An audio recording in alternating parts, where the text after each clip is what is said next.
Listen to that music. I had to let that play out for like at least, 20 or 30 seconds. Happy Friday. Happy Friday evening, to be more exact. He clicked. I did click, you're right.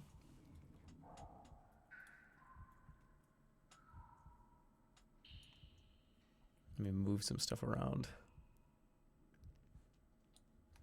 Yeah, it's Slick Rick. Slick Rick Jerma.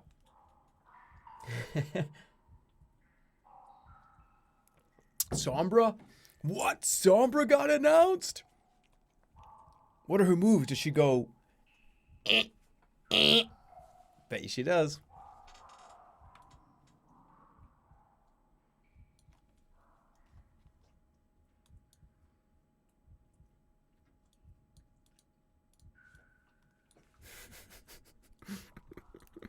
Alright, let's get the game over here.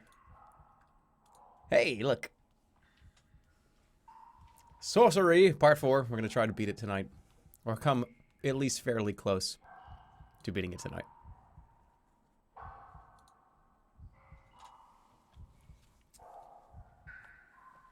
Describe what in 2 words or less? What was that?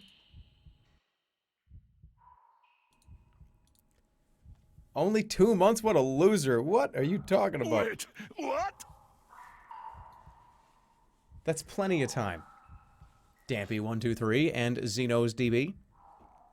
Thank you both for 2 months, respectively. Casino night. We did casino night last night.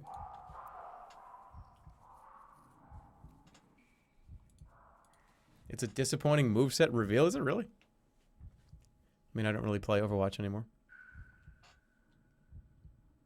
Why am I not watching Star play? Because I stream at 7 o'clock on Friday. That's just what... I'm not going to cancel the stream because one of my friends is playing in a game. Stream's canceled. Somebody I know is playing in a tournament. That ain't going to happen.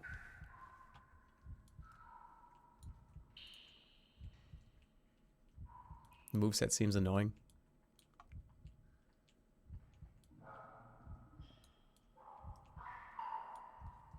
But America.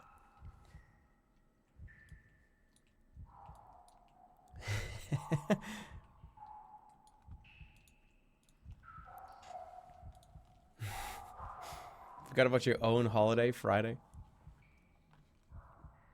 Friday's no holiday.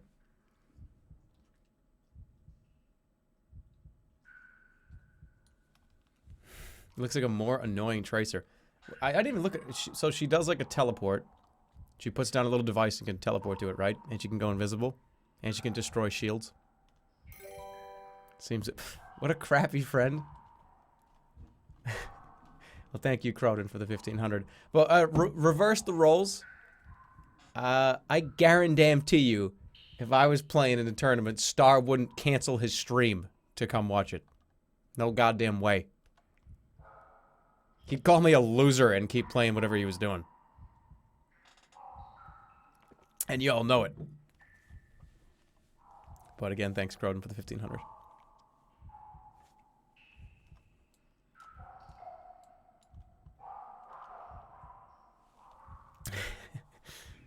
Nope.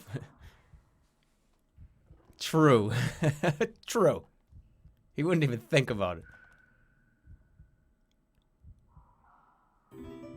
Feels bad. She's a hack. She can hack health kits to make them not work for the other team.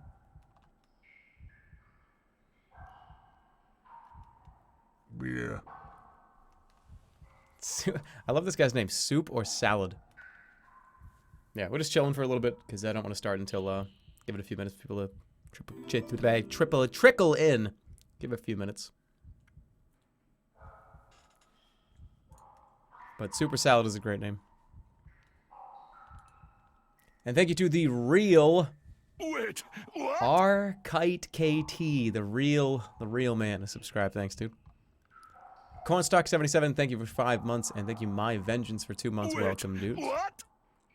Welcome. Cornstalk hand. Alright. I guess enough time's kind of gone by now. Well, I usually like to give like 5 or 10 minutes. You know, before we really get going. Why does my dashboard say that I'm offline? Shouldn't. Look, we'll put it this way. Star, really hope Team USA brings it home. Star and Seagull are on that team, right? Another good players. I wish them the best of luck. But I got sorcery to play. You know what I'm saying? Got sorcery to play. Part 4, almost at the Archmage. Wait. They're gonna win. You guys all know they're gonna win.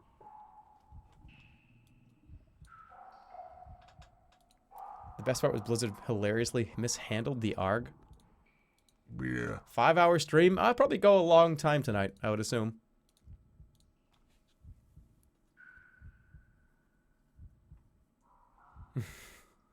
Yeah. Playing video games is better than supporting your friends. Let that be known. No. Sorcery. Part 4. Less than, like, probably a couple hours away from the Archmage. Plus, I mean, like, I'm gonna be honest again. I don't really... I'm bumping into the fucking mic and shit. I don't really, play Overwatch. I don't really care about it right now. I mean, maybe when Sombra comes out, I'll probably give it another play. Probably go and do another season or something. But, and just, it's a good game, but I don't... Shit, you know what I mean? I don't really care. Ah! This is why he invaded you last night.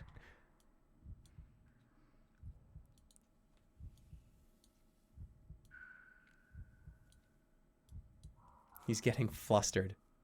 Move my damn mic. I can't. There's nowhere else for it to go. I'm so sorry. I dropped Overwatch faster than TF2. No, Still watching part 2? Well, you got a long way to go. There's like 30 hours of streams. Get out of here. Don't watch this. Go. You got rewind back to part 2. That's what you got to do. But thanks for the 1500, Croden. Thank you to Tender Tacos for subscribing. Wait, what? Suicidal Spree, thanks for 2 months. Good day from Australia. Good day. Good day, mate. Can only catch these streams when I'm not at work, but I subbed anyway because you're awesome. Well, you're awesome, dude. Welcome to Clever Virus and ZYZX. I saw him chatting earlier. Thanks, ZYZX. Zizix. And Loladucho. Thanks for 3 months. Oh, yeah. And I got my vengeance. And then Croden with another 200. Croden, stop spending money and go watch part 2. Money wasted on bits counter? No. No, no, no. But thanks a lot, guys. We're going to get started now. Here we go. If you do not remember where we were, I'm going to give a brief synopsis of what happened in the last stream. We got to Mampang. Fortress of Mampang is, we actually got into the main gate, which is right here. We started back here. There's all kinds of trials and tribulations. I remember I burnt a goat person. Had a giant skunk bear fought in my face a few times. Made it through the chasm. We got in this room. I pulled the door open with 6 people. Eventually, I snuck in a wagon, got in the front door. We're not quite in the city yet. This is the city here, where High Zaman and Mampang are. Is the view counter wrong, or is there only 58 people here? According to what mine says, there's just over 700 right now. Maybe the view counter is slow or broken, I don't know. If there were 58, who cares? If there's 700, who cares? Whoever's here is here. I love you all regardless. Where did Flanker go? I have no idea. There was a brief moment where we kind of met. Eye to eye, and then he took off again. We had a great little bromance. It was awesome. Alright, let's continue. We went to the kitchen. We snuck in, got to the kitchen, made a shitty goblin soup, and then snuck down here into the tunnels, which seem to lead Potentially up into this actual city. Let's go. In the tunnel. You slither and slide your way down into the darkness of the tunnel. It is unclear who built this. There are no supports or indications of construction. There seem to be tooth marks in the walls. Tooth marks. You splash on through the shallow water. The rock walls drip with dank memes, and the smell is stale and fetid. I can't believe I just said that. There is no way to tell how much more of this there is to go. I just fucking said dank memes. Great. You splash onwards, the tunnel turns a corner here, rising upwards towards a chink of light. So there's like a small little light here. Okay. You climb upwards using the rough edge of the tunnel as footholds to ascend. There's a fresh scent from somewhere overhead. Dank memes. And I don't know why I said it. I just like... It just was like, it was right there on my tongue. I had to say it.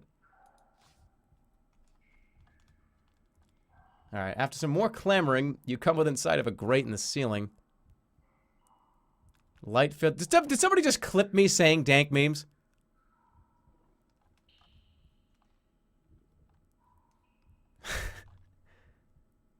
And standing right on top of it are a pair of feet. So there's like, I'm looking up at the grate right now. No, what race? What's this racist? What the hell are you guys talking about?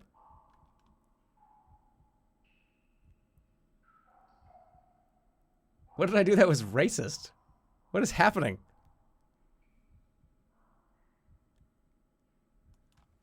What the fuck is going on?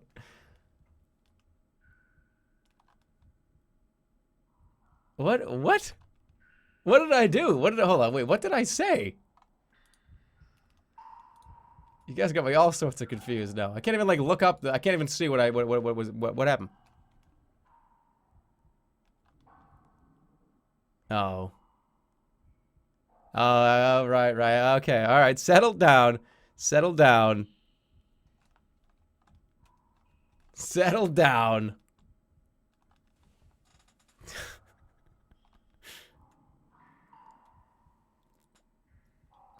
Now I see.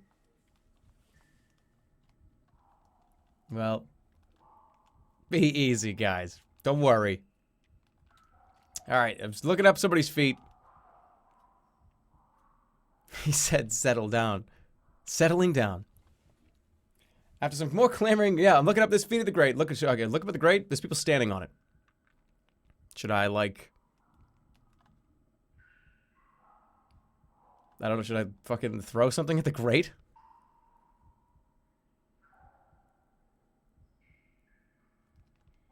I'm gonna listen. No, I don't want to cast a spell.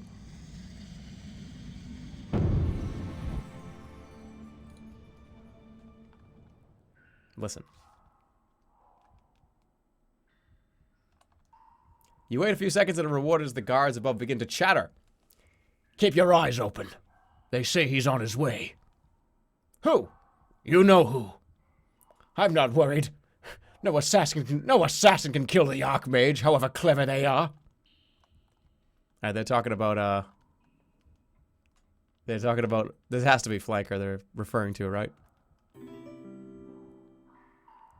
Add block fee. Oh, thank you, Todd.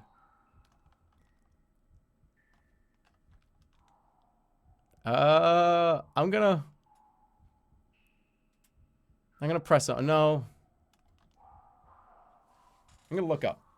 The grate looks fixed into the stone. It is not hinged or designed to be opened, but presumably just to let this tunnel vent steam.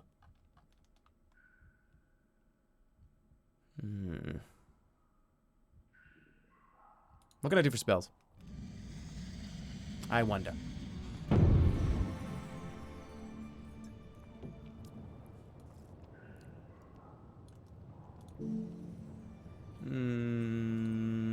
Could I like drop the grate from underneath these guys?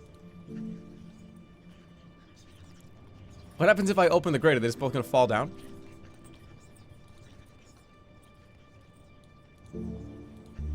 I could zap the grate. I could zap it.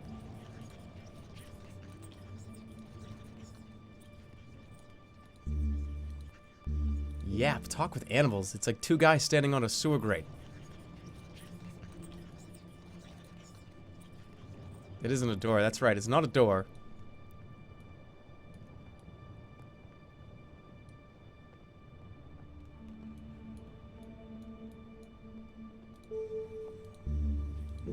Summon a replica creature? What? There's no creature even here.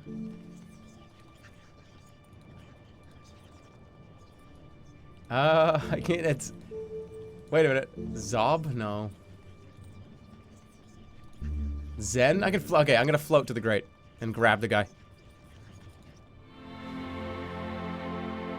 You weave the spell and the medallion begins to glow as you rise gently up into the air. Open the grate. Should I just like Ninja Turtle out of this thing? I'm gonna open it.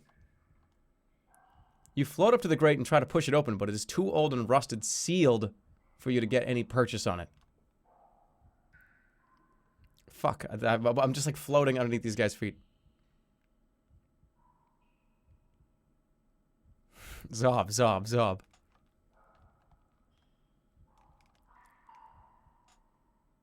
What can I throw? Yeah. You grab a pebble and toss it up against the grate. The guards stop talking immediately, and you see the feet move this way and that. What was that? Sounds like it came from down here. Hey, it's me! Greetings! Greetings, replies the guard uncertainly. What are you doing down there? I am the Annalander. I've lost. Should I just say I've lost? I've lost. You certainly are. That's a sewer. Can you get me out of here? No, apologies, brother. These grates don't open. Never have. Just keep going along, The other guard remarks. You'll find your way out somewhere. Good luck. Good luck, huh? Yeah. Well, good luck to you, too. Zap 'em. Consulting the stars, you bind the magic, generating a charge of electrical energy within your palm. Blast the grate of blast the guards. Blast off the grate. You fire the blast up at the grate, which lights up with electricity. The guard screams as he jumps clear. But by Greg's nostrils!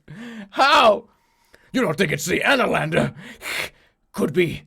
We better call the captain.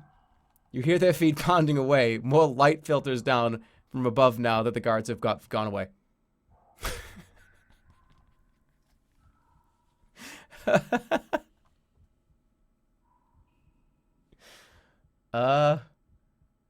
Okay. Bye. Don't hiss. Alright, well, let's go to the tunnel's end. Yeah, the hiss is back.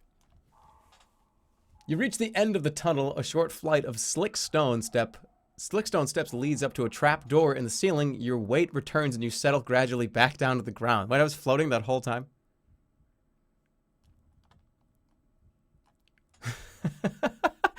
Look at the trapdoor.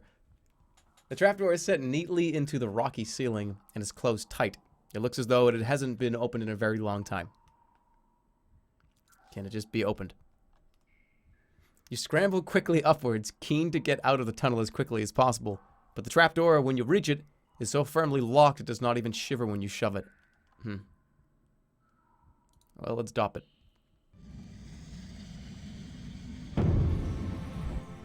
Let's give it the old DOP. What do you say? Open doors. You gather the stars, but nothing happens. The trapdoor does not even shake. Perhaps it is protected by some magical defense. Or else, it is not a door at all. You blasted off the sewer grate for fun. It didn't even work.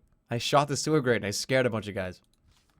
You bang on the trapdoor, it doesn't budge. Not even slightly. More suspiciously, it barely even booms. You pull at the wood of the trapdoor, and after some work with the chopping knife, a strip falls away, revealing smooth rock beneath.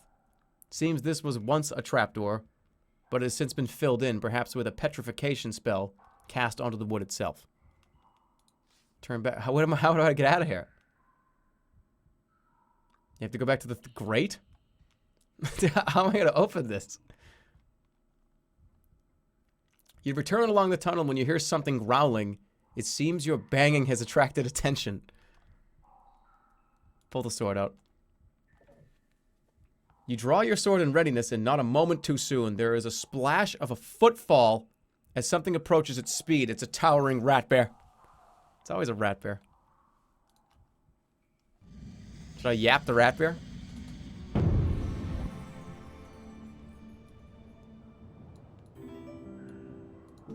Let me read its mind. Dop the Great. I could dop the Great, but it doesn't. How does it doesn't even have handles? Gum create glue. Wait a minute. Oh, hold on. I think we might be able to cause a little lively dancing to this rat bear jig. You craft the enchantment, pulling out your bamboo flute and starting to play. For a moment, it seems like it is having no effect. The rat bear lashes at you with its tail and claws. But then you notice the attacks are rhythmic and symmetric. The creature is dancing, nasty, spiky dancing that would kill anyone who came too close, but dancing nonetheless. It is unclear how this will help you, however. Lead him down the tunnel? Lead the rat bear down the tunnel dancing. Definitely. You lead the rat bear a short way along the tunnel. It splashes and twists in the water, making strange shapes and movements with its tail. Keep playing. You keep playing, hoping to wear the creature out. Perhaps it is working. It's hard to tell. You finish your playing and lower the pipe from your lips. The rat bear ceases its dance and looks at you through narrow animal eyes. Then it bows its head, turns and disappears down the passage into the dark. You stop to recover your breath, but though you are alive, you're still stuck down in the dark. What? Why? What? He's just like, oh, thanks for making me dance. Bye. Okay. Sure thing. Major 598, 1,000 bits. Jerma, you suck, sorcery sucks, bits suck. Thanks for the 1,000, man. Appreciate it. You have the load of dance. Also, thanks to Salt621 for subscribing. Welcome, dude. And where is the lemur? Also subscribed. Welcome. Welcome. All right. Well, let's dop the gate. I'm underneath the gate right now, right? I was hoping I could bring him to the grate and make him break it and unleash him on the town or something crazy. All right, let's dop the gate. See if it works. Open locks and doors. Reaching up to the constellations, you create the spell, and the grate overhead flips open. It actually worked. Climb through the grate. You must obey the dance commander. You jump to try and grab the overhead grate, but you cannot reach it. No, I gotta float up there.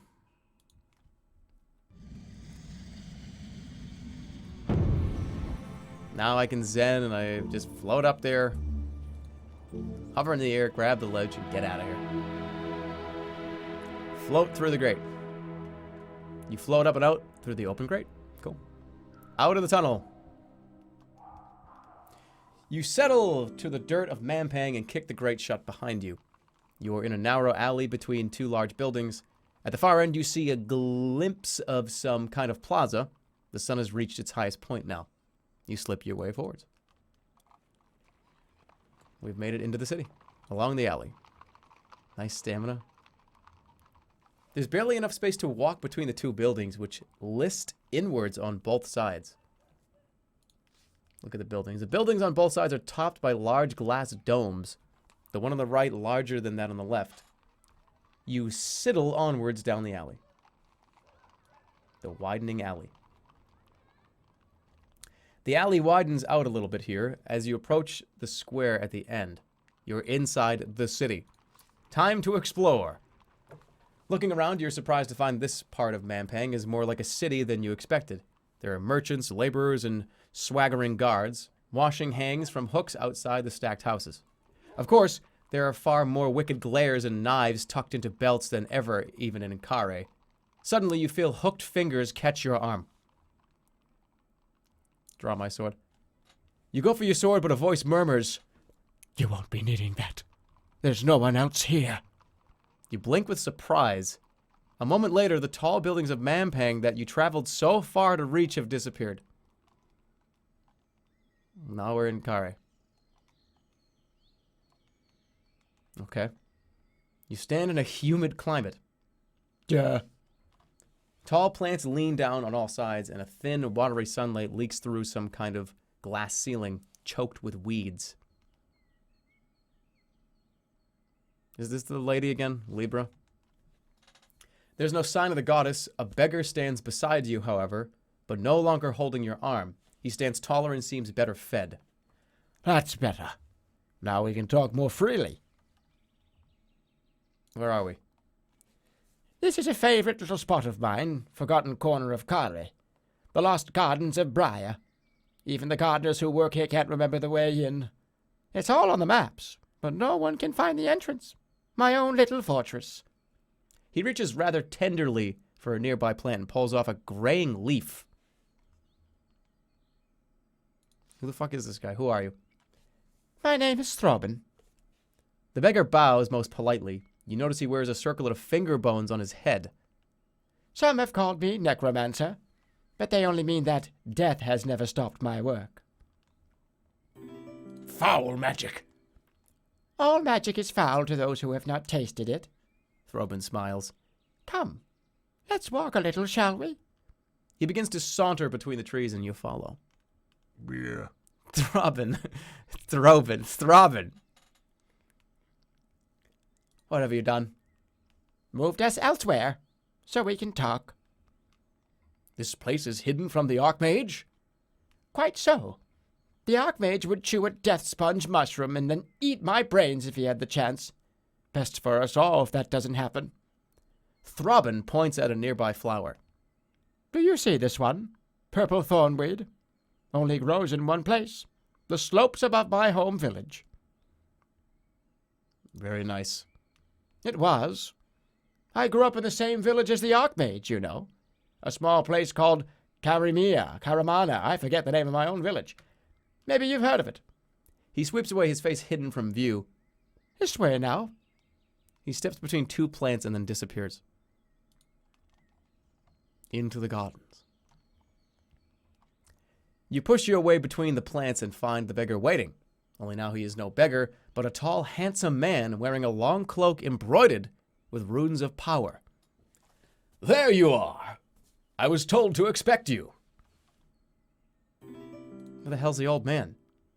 Safely in my future. Please excuse any confusion. I use these gardens for conversations quite extensively. But I have to space them out, you know. I don't want to get too old. One cannot have things overlapping. Now then, I believe we will be talking about Mampang and your impending death.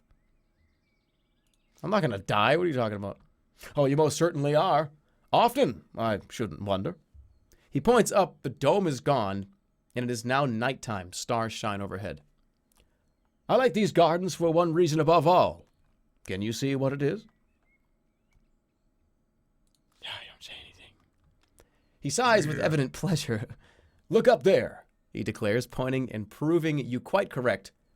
There is one of the only two places in Kare where the stars of the Z can be spelled out here. The other is by the north gate, but that spot's rather too busy. What do you know of that spell? The mention of Zed makes you stop short. The secret magic, the most powerful knowledge unknown to all. What do you know of that spell? Zed is the great discovery of the necromancers, a spell powered by and fascinated by death. Some thought it prevented death, but it does not. Quite the opposite. The stars of Zed cause a death of the most significant final kind. What was it for? The man nods. It is a spell of such power and significance its secret must never be divulged. I have told you enough in this place, please. He gestures at another path leading between trees as wide as bears that have fallen together to form an arch. After you. Okay. You slip under the arch and arrive in a field of bright yellow and purple flowers, terrifically overgrown. Bramble choke the edges of the path. The man does not follow. You call out, but hear no response. It seems you are quite alone. High above you see two harpies flying past, screaming to each other and pointing. But they are not coming for you. Where'd he go? You search the bushes, but find nothing. There is nothing hiding there, nothing waiting for you. The beggar has abandoned you. It seems you must find the path back to Mampang yourself. From part 2. Whatever, let's go. You push forward through the towering flowers into an area of cracked blue paving and fronded shrubs in glass pots. To your relief, the beggar is here once more. He looks older than ever. Now you understand. Now you see why you have to die. I think you may have missed something, dude. Possibly. It is hard to keep things in the right order when you are cursed as I am. You said I was to die. You must. The Zed spell is difficult to cast, you see, because you can't cast it at once. You have to cast it at 2 separate times. 2 times. But 1 casting. Got it? Like left and right hands, clasped together. He demonstrates linking thumbs and flapping his fingers like a butterfly. Okay. You begin now and finish later? No, He says, wincing slightly as he speaks. I mean, when both castings are cast, they are the same casting. 2 castings at different times cannot be at different times. So the time between disappears. He squashes his butterfly fingers into a single 2-handed fist. Time collapses. What? The time collapses. Beautifully put. The beggar spits a tooth, then picks it up to admire. Be valuable that one of these days, He remarks. Give me your teeth. Give it to me. You reach down for it. Uncouth villain! Batting away your hand, I hit you. Now we'd best be getting on. We don't want you coming back here when you finally die. Alright, this guy's fucking freaking me out. You nod. Whatever the beggar is talking about, it is simply impossible to follow. Throbin closes his dirt-smudged eyes and concentrates. And slowly the walls of Mampang return. Whoa, we're back here. There you are again, Smiles the beggar. He lifts a crooked finger. Not a word. There are spies everywhere. One last thing to do. Draw your sword. Why? You ask suspiciously. It's the sort of thing people do in Mampang. Draw it. Fine, draw your blade. You obediently draw your blade. Throbin beams with glee, and then before you can stop him, he runs himself deep onto the blade. For the ghosts of the Backlands, I curse you with this. He whispers, and there is a fury in his eyes. In the last moments, you see him hurl up his arms, creating some kind of incantation. A terrible force builds around his body, but then seems to only half explode. You are caught at the moment of detonation.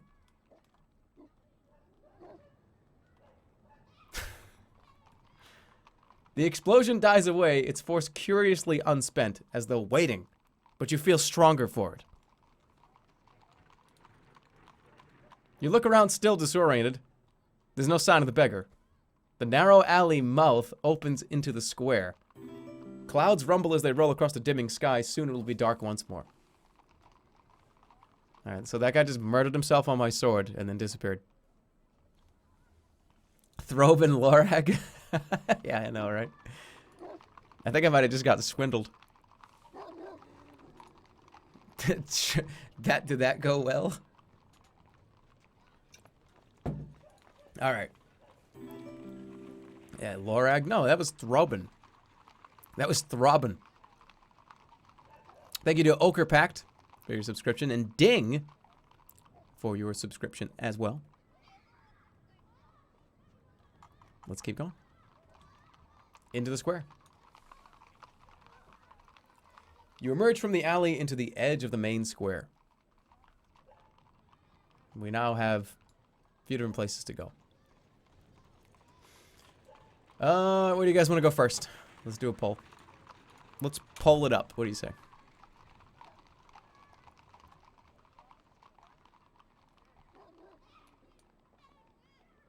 My computer's going a little slow for my taste. There we go. Straw poll. All right, we're going to go into the square. We're going to go east side or west side. Let's go with west side. Square. Or east side. Whatever you guys want to do first. Because it looks like... I mean, whatever happens here... Looks like I'll be going back into here anyways. Or will I? Or will I? Here's the whole map. We can go this way, or this way.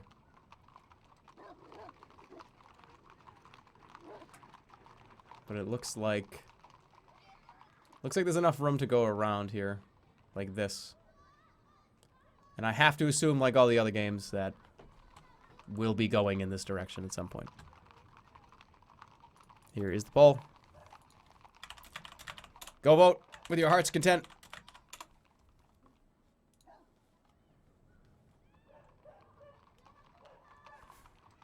You're currently horribly, violently ill. Do I think my stream will cure you? I don't think so. I don't think I can cure all you.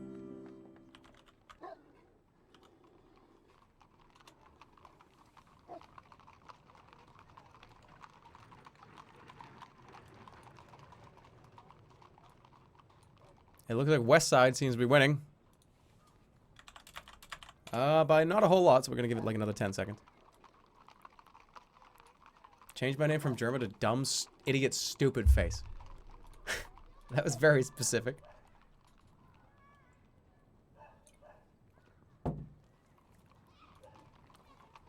All I can do is wish you luck. Hopefully you get better in your sickness. Ooh, it got real close real quick here.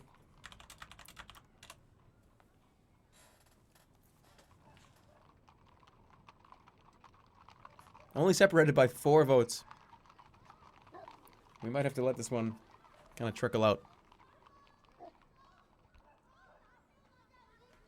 112 to 113?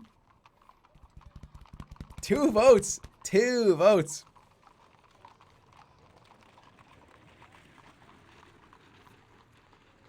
Remove the Ralph Nader. Oh, it's really fucking close, but 117, 115. All right, I'm gonna have to close it. No, no. 125, 130. I'm gonna have to close it here. I'm counting to. Oh, wow! With a surge, the last-minute poll, Square has taken the lead. Oh my God! Why is this close? All right, I'm not kidding. Whatever it is at the time of closing, I don't care. I don't care what happens after I say the poll is closed. We're closing the poll in 5 seconds. 5, 4, 3, 2, 1, 0. At time of closing, it is 150 to 140. Square wins. Thank you for voting. That was damn close. That was damn close. Thank you for voting. Poll is over. It's done. Square wins. Let's move on. Let us move on. Into the square. Another night begins. You should try to find a place to sleep, especially on an empty stomach. You stride out into the middle of the public square where Mampang's inhabitants go about their business. In the center is a huge statue of a faceless man holding a crown aloft. The Archmage. Okay. Look at the statue. Let's look at it. The statue seems unimaginably old, and yet the Archmage is depicted here is definitely holding the crown of kings. Has he been planning this theft for such a long time then? Or is this prophecy a celebration of a day destined to come? I'm gonna go to bed. You curl up against the base of the statue and pull your cloak up over your body. Laying your pack down, you try to rest under your habit despite the strange noises that drift through the air. You've eaten nothing today and you have ample provisions remaining. I'm not eating a damn thing. It's a waste. Because I will... No, not eating. Don't eat. You close your eyes and let your tiredness overtake you. Dream. What the hell was that, Otto? He just looked at me and went, eh. What? What? Should I have eaten? Is that what you're trying to tell me? Yeah, it's a good dog. Hello. Okay. What is left of the night is restless with visions. You are curled up on a bed of straw and bones. A bird maid is carefully plucking grit from your skin and nuzzling you with its cruel, hooked beak. You are safe, warm. She feeds you with still living rabbit. A pair of rich black eyes are fixed on you. A figure in shadow purrs your name. The voice is rich, beautiful, and compelling. Flanker, my love? I am here for you. I will take your hand. And all the while, you hear distant laughter from the east.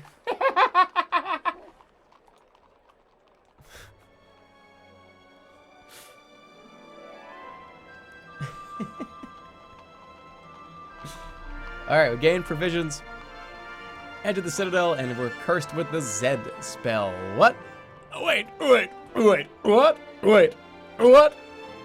The Archmage is now aware of you. Sure thing.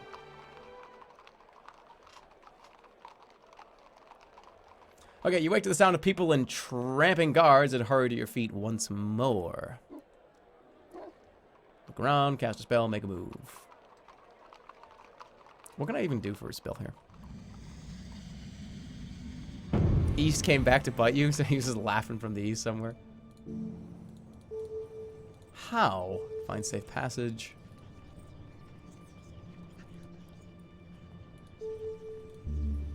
Sense danger. Let's go ahead and do it. You cast the spell and a steady voice begins to speak to you. You receive a strong feeling of trepidation about the alley to the east.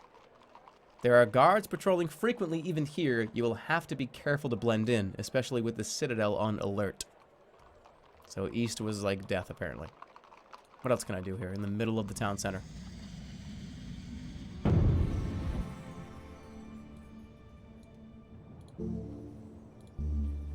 Rap talk all languages? Can I talk to the statue? Resurrect the dead? Yeah. East side sucks. Hey, I'm from the east side.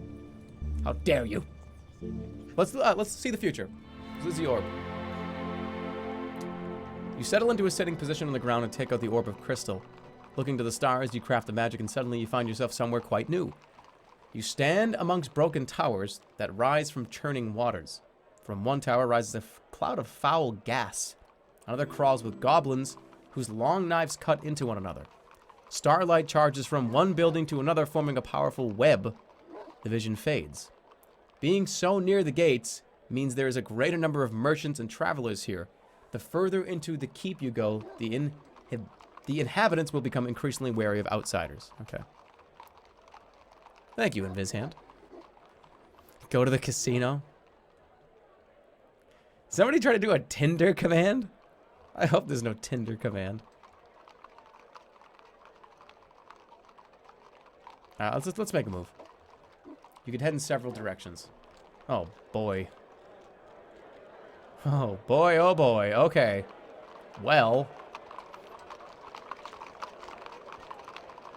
Jesus. I'm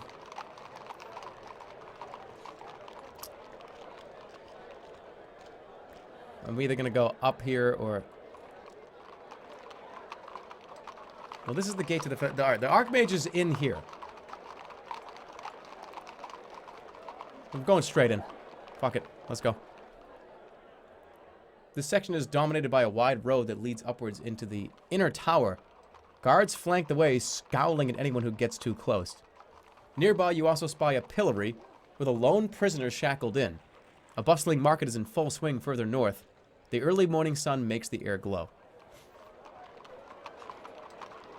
Pillory. You walk over to the pillory. Behind it, a gallows looms, noose swaying in the breeze.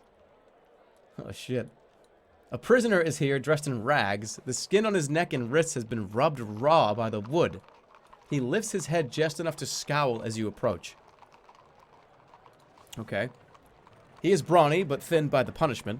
His shaggy hair is covered in filth, clumping together in places.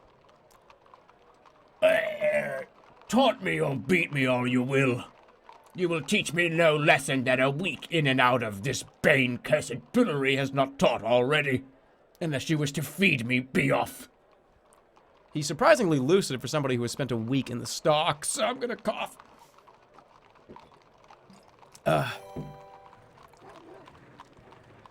Master Toaster, 1,000 bits. Love you streaming videos. You're a goof and a half. Love you, Jerma son. Well, Master Toaster, I love you back. Thanks for sticking around. All these years. That's $10. Why is he talking out of a bucket? Give him some food. Offer to free him. Taunt him. What are you gonna do in that pillory, you fucking wanker? Free him. I could free you. He raises his eyebrows. Could you? But why would you? So you won't. Maybe in return for some information. Whatever I can tell you, I will. But frankly, quickly before someone notices. All right, pull at the wood. You tug at the wood, but it is firm. Smash the lock. You bash at the lock with the handle of your sword, but it does nothing. The padlock holds. Cast a spell.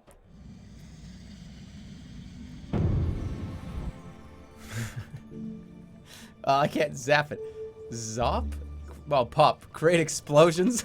Wait. Zap. I could zap him. I could zap the lock. I could...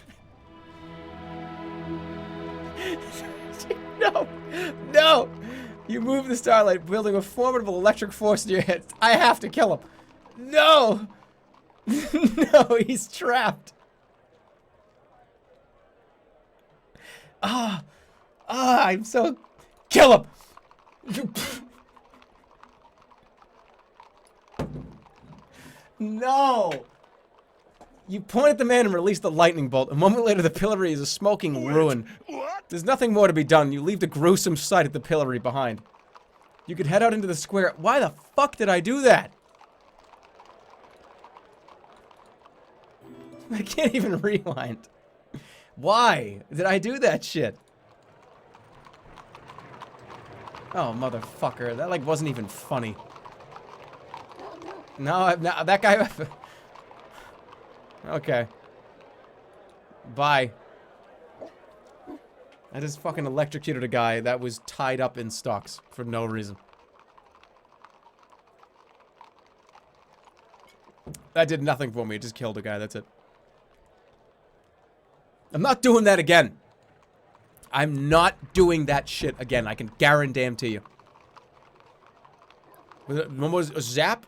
We're done with the zap. I'm putting zap in the fucking pocket and closing it. We're not casting zap at another person again. I promise. If there's an opportunity to do it, I'm not gonna do it. No more fucking zapping. Just, I threw 3 stamina away to disintegrate a prisoner. The air stirs a little, still cold but fresh. Fuck. A few yards from the square, a group of guards block the road. They stand sharpened to attention, sheltering in the shade of a nearby hut. 2 of them hold snarling dogs on chains.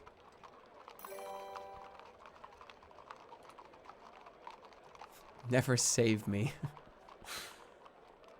Don't lie, Jerma. You know you will. No more zap. Unfollowed. It's the signature spell. Yeah, but all it does is kill people. It doesn't even, like... I gotta get some self-control, man. I could have zapped the lock and probably freed him. It was just dumb. Alright, let's look at the guards. You take a moment to watch the guards. They stand in a huddle, watching the road to the south.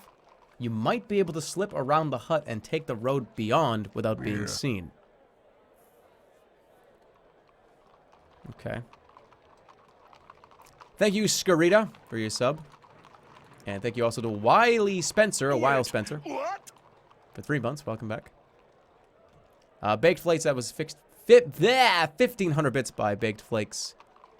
And Banana Slammer Jr., thank you for 5 months. And of course the Master Toaster as well, thank you guys. Welcome back to the channel. Okay. We're going to look at the road. The road is wide and clear. Why the fuck did I zap that guy? Seriously. I can't even get over it. I'm still fucking mad about that. The road is wide and clear with a rising rock on one side and a drop on the other. There are no places to hide. One of the guards spies you and stamps forward.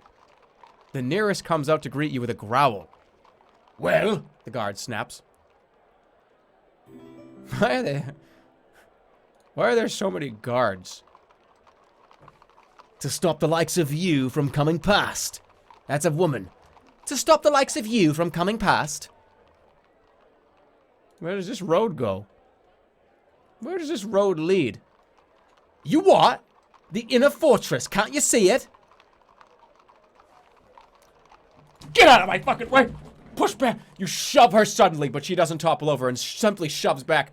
The guard crosses her arms, scowling at you. Other guards mill about nearby. Get out of my fucking way! This time you use your full weight and shoulder barge the guard, throwing her back. Then you break into a run. But in your long monk's habit, you cannot run very fast. Give me the fuck up that road! You are running up the incline of the road as fast as you can. The guards are hot on your heels. Then you trip.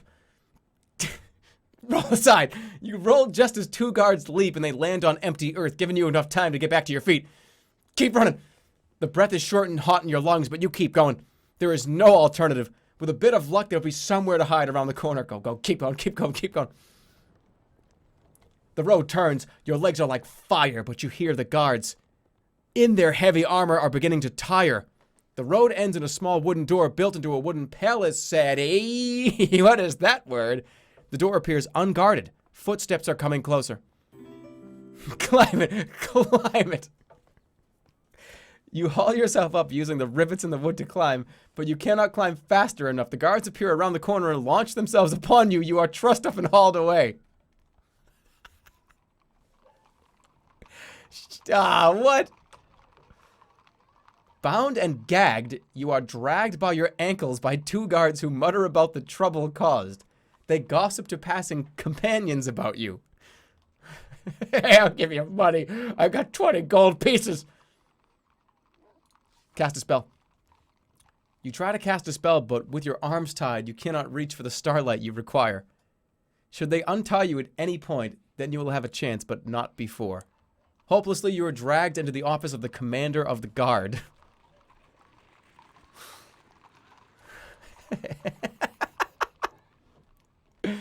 The room is windowless, but lit by a half-dozen lamps scattered about. Khartoum, commander of the guards of Mampang, sits behind a wooden desk covered in scattered parchments. Hello there. You open your mouth to speak, but one of the guards smacks you in the cheek, silencing you. The Analander, standing right before me? I should have you killed as fast as possible. You try it! He stares back at you and you see fear creeping in his eyes. They tell the strangest stories about you. They say, for instance, that you are over 1,000 years old. They say it was you that ravaged the world outside these walls, though I do not know if that could be true. And what do you believe? In the end, I'm a soldier. I believe I can run you through with a sword, and if you get up again afterwards, I believe I can run you through again. I believe that if I toss you into our highest cell, you will not fly away. If you kill me, I will come back for you. He holds your gaze for a moment and then laughs.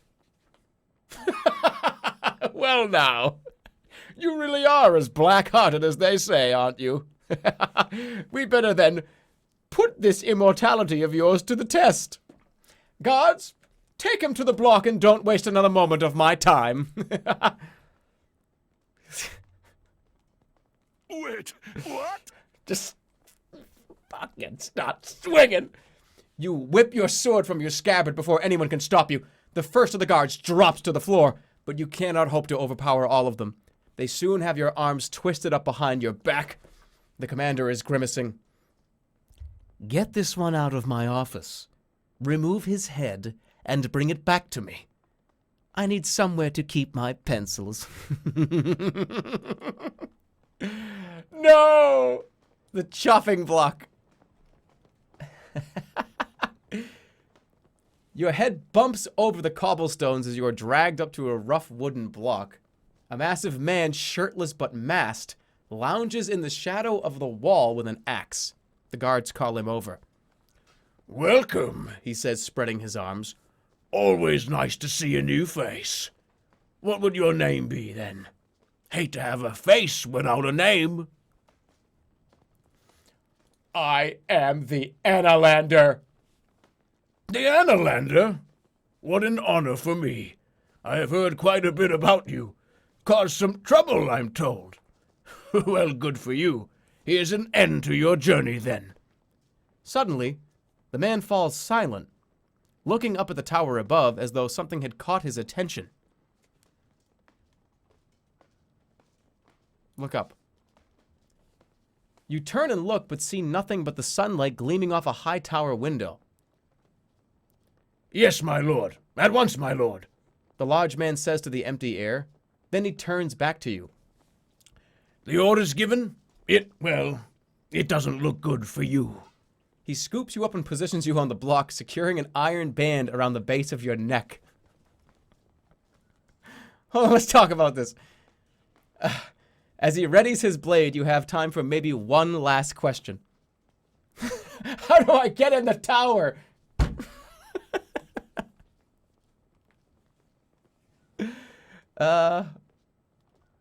Why would I ask? What's the greatest treasure? Okay, what's the easiest thing? Where's the greatest treasure in all of Mampang? The executioner nods sagely. The vaults. But thing is, no one knows where the vaults are. I reckon somewhere in the city, just somewhere no one wants to go. Then he swings up the enormous axe. You hear the singing as it slices the air. Come on, pray. Pray. You close your eyes and whisper a quiet prayer. The edge of the axe gleams in the sun. Look on the bright side, He remarks, blade quivering in the air. Not every day the Archmage comes to watch me work. A moment before the axe falls, you see from the corner of your eye that someone has come to watch. A tiny dwarf figure leaning on a staff. The executioner greets the newcomer. Evening there. One of yours, is he? I'm gonna look up. You twist your neck as far as you can and peer from the corner of your eyes. Cut clean. Requests the newcomer. A tidy slice below the chin. For myself, I only wish for the limb. Wait a minute, is that Van Cass? He's coming to get the leg. He's coming to get my leg. It is Van Cass. All journeys end, all plans are mislaid, and every price is eventually paid. The axe comes down. You've been executed. What? Why is he here? Why the fuck? You feel the cold veil of death surrounding you, but a moment later you found yourself moving. Upwards.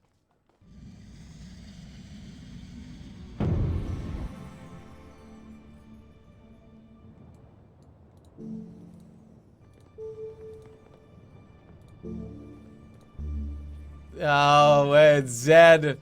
We cast Zed. We're gonna, yeah, alright. You do not cast the spell, but rather it casts you, pulling you open only to scatter you into the winds. Yep, okay.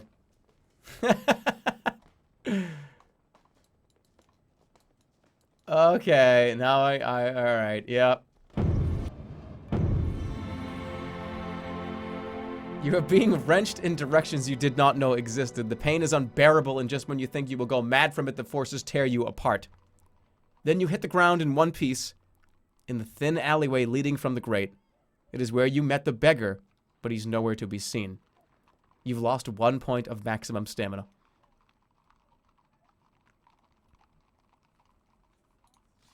You pat yourself down, you're quite alive. What is more, you have all your possessions and gold and knowledge intact.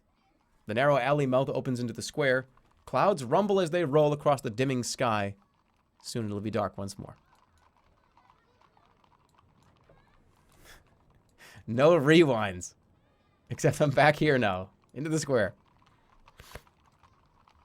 Do I still have my leg? You emerge from the alley into the edge of the main square. Alright, well, obviously... Hold on. Into the square. I'm curious. Another night begins. You should try to find a place to sleep, especially on an empty stomach.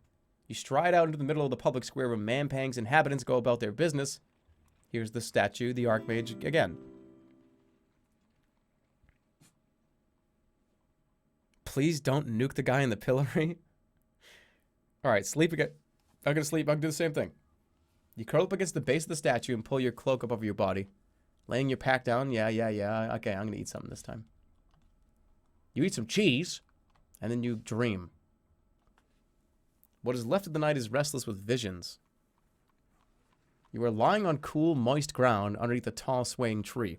There is a nagging pain in your leg, and you look down to see a sapling growing up through your thigh. Rip it out. You try to pull it free, but every tug makes you scream in agony as though you were pulling at your own tendons.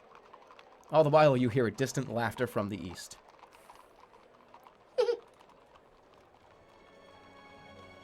You lost max stamina, 8%, died, found 1 clue. So I'm back to where I was before. Alright. So, make a move. Is this guy gonna be here again? I think he has to be, right? Everything seems to be back to, like, normal. The pillory, let's see. Yeah, this guy's, like, here again. So what, it just, like, rewinds time? It's like it's a full rewind, okay. I understand. You walk over to the pillory behind it, a gallows looms noose. Yeah, it's this guy, he's... Alright. Do not zap this guy. Do the same thing.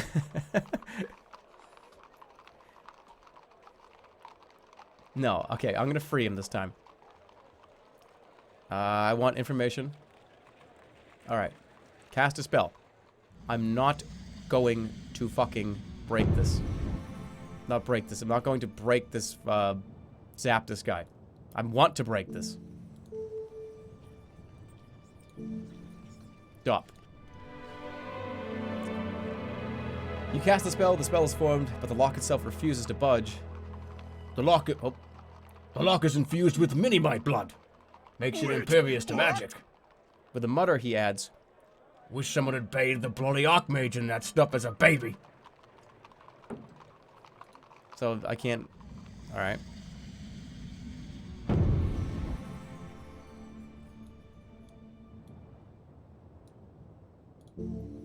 No. So if it's impervious to magic, then I'm not... Can I even... Like...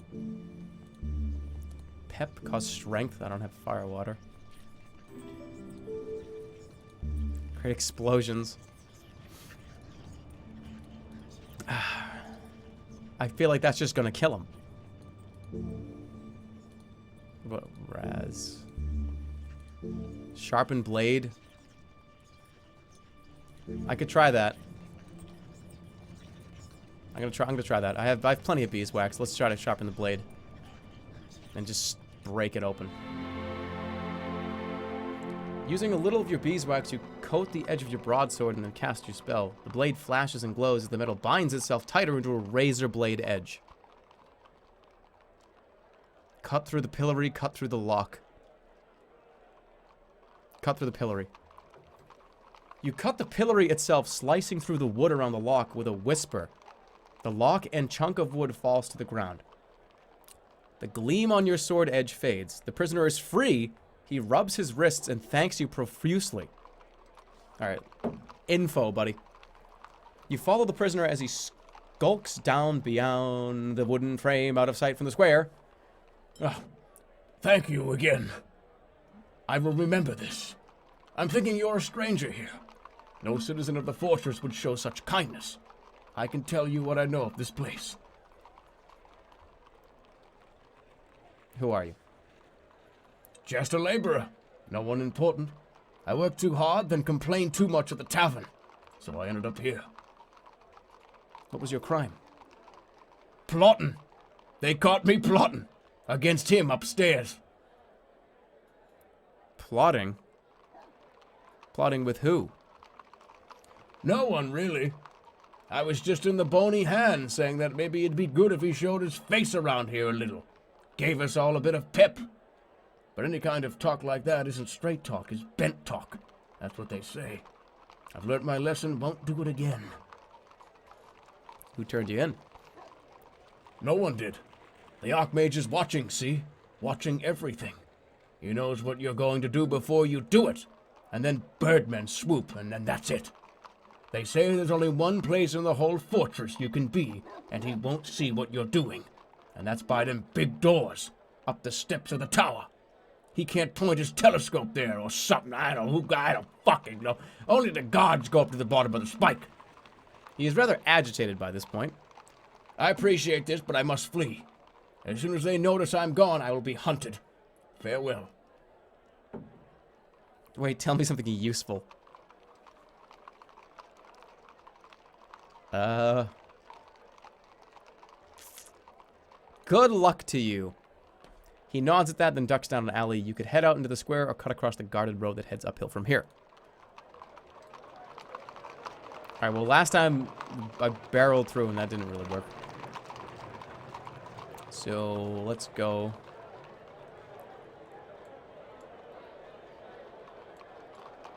Let's go this way. Clues! You head back to the north side of the square. This section is dominated by a wide road that leads upwards towards the inner tower. Guards flank the way, scowling at anyone who gets too close. Nearby is the pillory. A bustling market is in full swing further north. Market. The market is busy with traders and stalls, a city in miniature. The market is not as large as those you encountered in Kare, but still it bustles with life. Even in Mampang, people need to go about their days. The stalls, the tents. It just like scared me. The stalls. I got lots of money. Most of the stalls are mundane, roughly made household goods and some trinkets. Despite the number of shoppers, there are in fact very few goods. But as you wander the stands, you do spot a weapons dealer flaunting his wares and a bent-backed peddler with unusual items spread on a cloth. New weapon?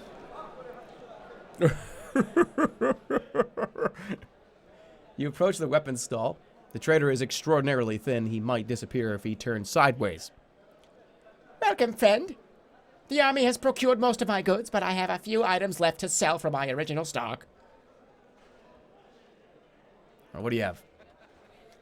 I can see you're a seasoned one, so I won't waste your time with the lumps of common soldier get stuck with. I have this long sword, which is yours for 25 paces. And the best sword in my possession is this cutlass for 600 paces. 600! Of course, at these prices, you are practically robbing me. But then so has everyone in this place. 600 gold pieces for this cutlass. You're way too expensive. He shakes his head. This is the best you'll find in this fortress. I'm nearly destitute thanks to Nylock.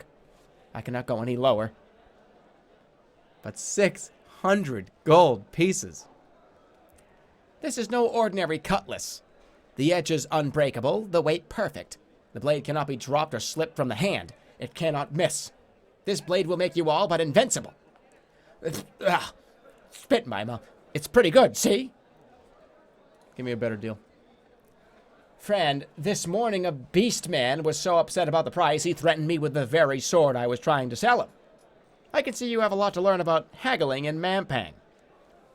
You've seen enough, you nod to the trader. Were you not from Mampang? I don't understand. I don't get you. There are safer trade routes, yes, I know. But as a bold young man, I heard that the Archmage was offering a fortune for weapons. The trader waves his hand vaguely. Outfitting a new army or something, I'm not so sure.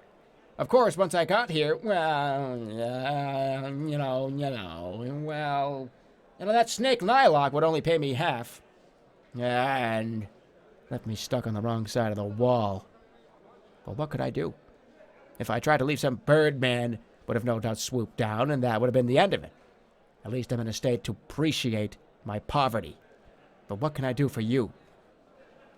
Nylock. He makes a rude noise. The Archmage's official merchant. She handles all the trade from Mampang, not us.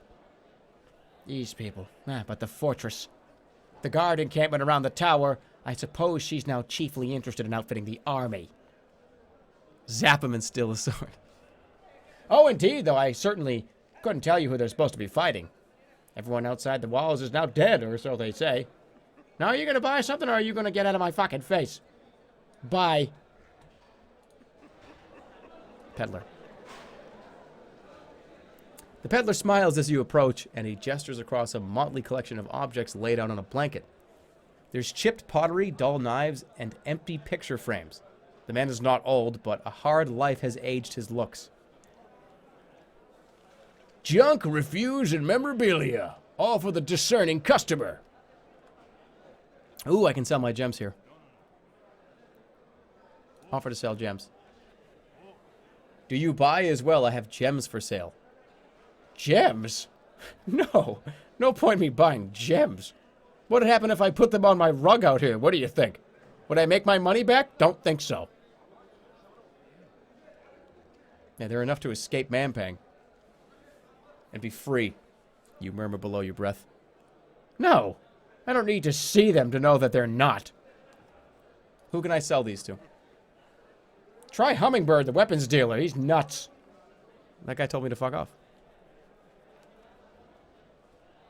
What's he got? You nod, smiling at the man's whimsy. So, going to buy anything? He asks. All right, you look at his assortment of junk. You can see a few items that might be useful. Brass pendulum, gold-backed mirror. Okay, what items do I not have here? Give the Jerma gems to the cutlass guy? Was there even an opportunity to do that?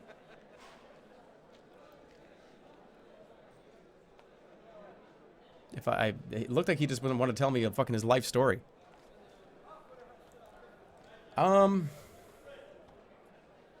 Which one of these do I not have? Blimberry. Some glue. Alright, how much? Vial of potion, fresh enough. 18 gold pieces. Are you shitting me? No way. You seen any blimp? No, I'm not gonna buy that for 18 gold. I have 3 rations. Get out of town. No, fuck this guy. I'm going back. I can sell that to the guy? Oh, alright, now I have the option to. Oh, do you buy gemstones, buddy? I was told you might. I might, may I see? Perhaps a trade in kind? Oh, gems for a sword? Gems for a sword. How about this? He lifts a cutlass from the mat. Really is my finest blade, you know, strong, supple perfection. What if this thing's a piece of shit? Let's do it. You take the blade and hand over the gems. The sword is truly magnificent. You've never held anything like it. The merchant nods with evident pleasure. Very well. Alright, well, let me look at that thing. Are you shitting me? Cutlass +6! Oh my god. A +6 cutlass? That'll do.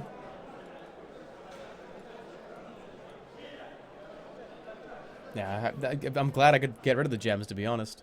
I stole them from, Cougar, whatever his name was, like fucking 30 hours ago. Oh, PogChamp.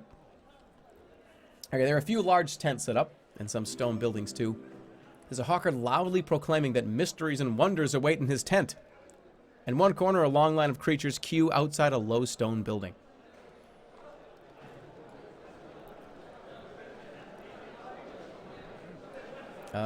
Fortune teller or the hawker?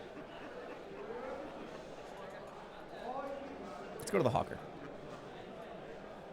I can't get over this guy in my ear going.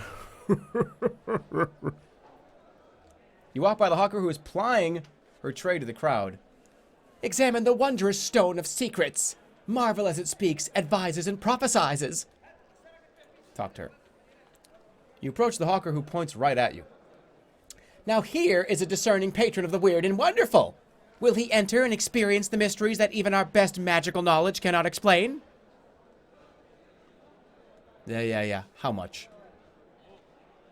You may enter for the astonishingly small sum of 2 gold pieces. What a bargain! What a steal! Only 2, yes, 2 gold pieces for an entertaining, enlightening, life-changing experience. I can afford that, so what is it?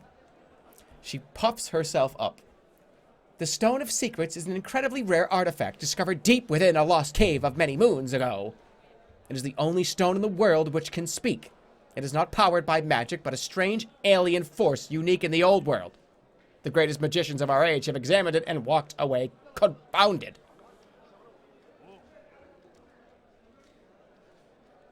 Let's do it. You pay the fee and the hawker beams, her gaze already slipping past you. Here is a brave soul who has chosen to embrace mystery and wonder who will follow him. Let's see what it is. Inside the tent, it is dim and cramped. A large stack of boxes sits to one side, a cloth draped over them. Other curiosities, no doubt, that the hawker has shelved in favor of the more profitable stone. Search the boxes. You begin to rifle through the boxes when suddenly you're stopped short. Then a voice booms through the tent. Annalander! A familiar voice. The voice is familiar, but quite impossible. It is the booming tone of Shadrach, the hermit from the Backlands. What? This is a trick. Alas, no trick, Replies the voice happily. a fairly poor outcome for me, I'll warrant, but no trick. Shadrach? Yes, it is I. It is good to see you again. After a fashion, at least. Why is he a rock? What happened? I bound a piece of my spirit to this rock. A desperate move. Why? The Archmage's assassins found my cave. I was staked outside on a cross. My body is still there, wasting away. I was able to project a fragment of myself into this stone. Another into a tree. That's the tree I burnt down, by the way. I will avenge you. I thank you, but you must forget about the troubles of an old man.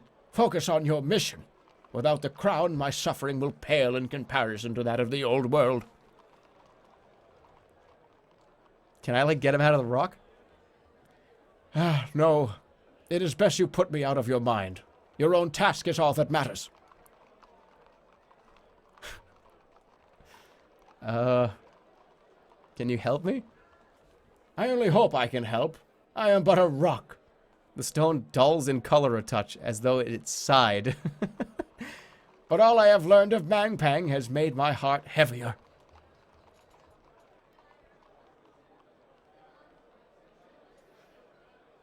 How do I reach the Archmage?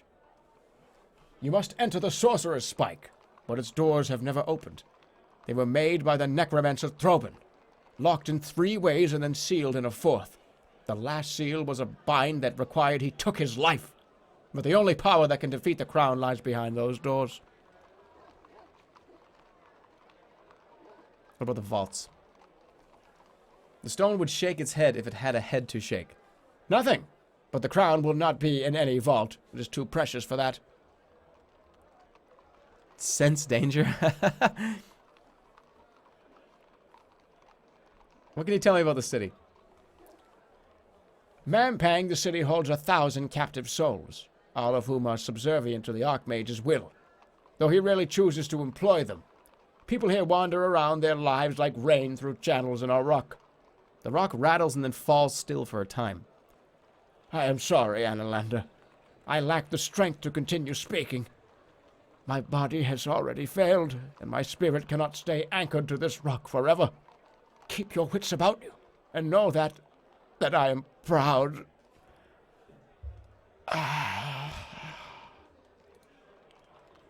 No! Shadrach! Outside the tent, the hawker claps you on the shoulder. Well, friend, did the stone unlock the mysteries of the universe for you? Did it dazzle your senses, delight your spirit? You are exploiting that creature. Of course not. How could I do that? It's a rock. It needs only visitors, but that mission requires donations, you see, as there are a variety of expenses. The hawker's words flow like oil, slippery yet empty. You leave mid-sentence. Walk away. Now let me look at the clues so far. Let's take a look at clues. Mampang hides a vault, secret vault. The Throbin doors. The central tower of the Archmage is guarded by the fearsome Throbin doors. Archmage cannot see the doors. The scratched message. Third spell. The third spell of the Throbin doors is invisibility. Okay. Mini-mites prevent magic, yes. Yeah, I don't have any silver weapons. Snaticats are invisible? I wish that was still listed here. But thank you, D. Rick Game. Thanks for subbing. Zombie Man 4, thanks for 8 months. Mr. Clegg, thank you for the sub. A Little Hand to You, thanks for 2 months. And then Rip Dark Souls 2, thank you also for 2 months. Thank you, thank you, thank you. Let's continue. Alright. Fortune teller. You join a long line of creatures outside the low stone building of the fortune teller. They are waiting with surprising patience. The creature in front of you is a hobgoblin with long blonde hair and 2 protruding hooked teeth. What is inside this building? You don't know? Why are you waiting here if you don't know? I saw the line. So you just joined? Well, I suppose when I first joined the line it was for the same reason, but it seems so long ago now. How long have you been waiting? This time, a few hours maybe. What do you mean this time? Well, this isn't my first visit. No one visits wide only once. Did you say wide? That's right, fair and wide. The great seer of Lower Mampang. Yeah, look at how gross my teeth are. See? You have heard of him. She pauses to scratch her chin. If you don't mind, I'd like to get back to waiting. Wait. You wait. A thin creature emerges from the building with a curious half smile on his face. The next creature, a dwarf, enters. Wait. You continue waiting, nothing happens.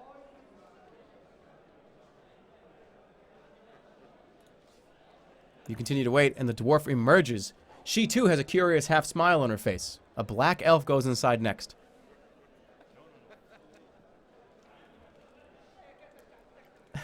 Wait. You keep waiting.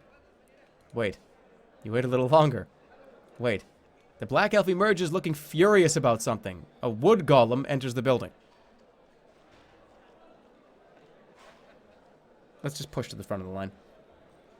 You slip out of the line again, which closes up behind you immediately, and you walk towards the door of the building.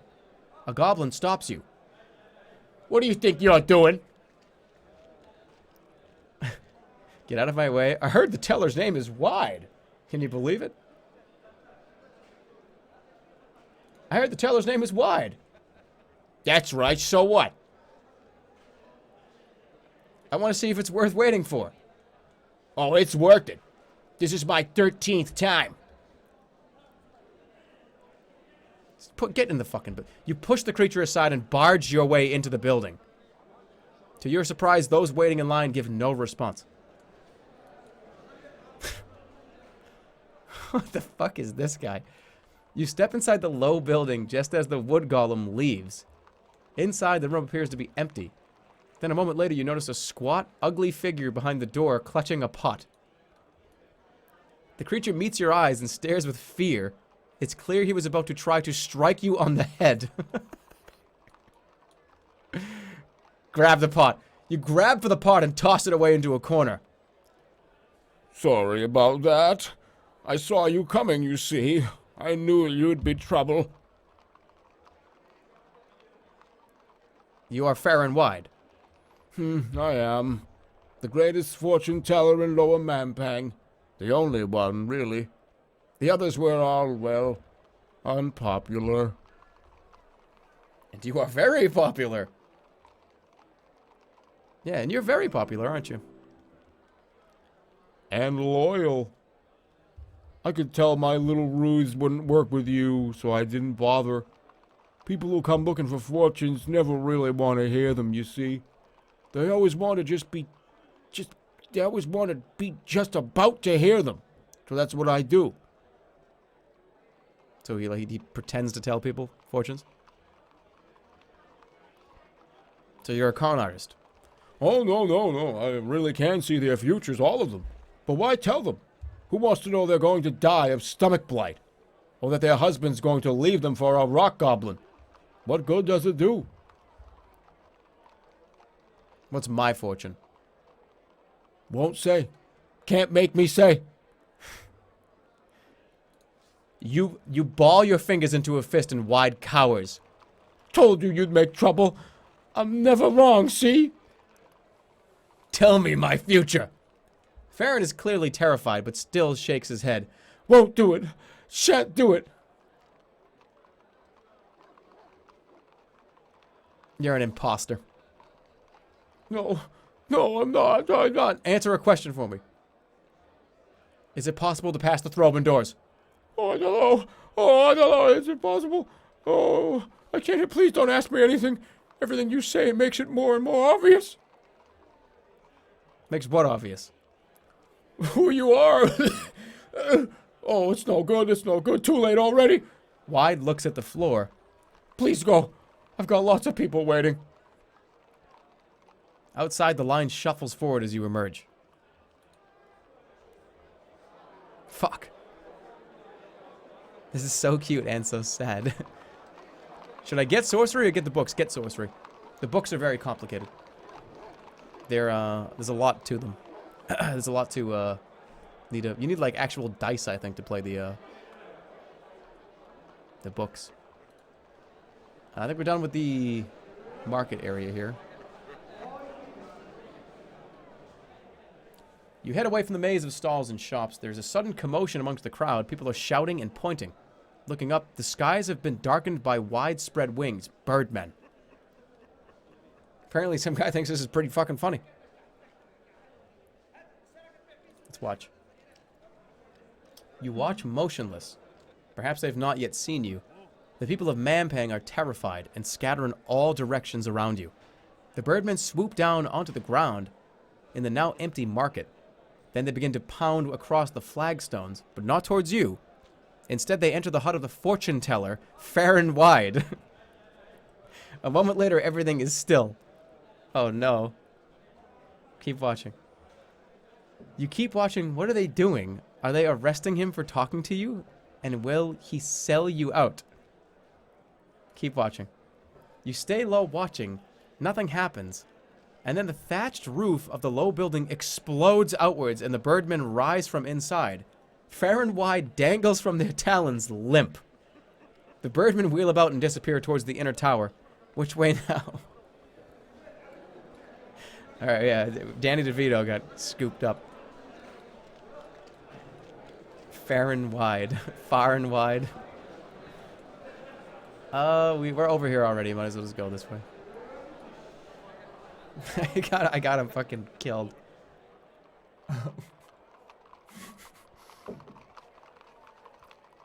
I wanted to know my fortune.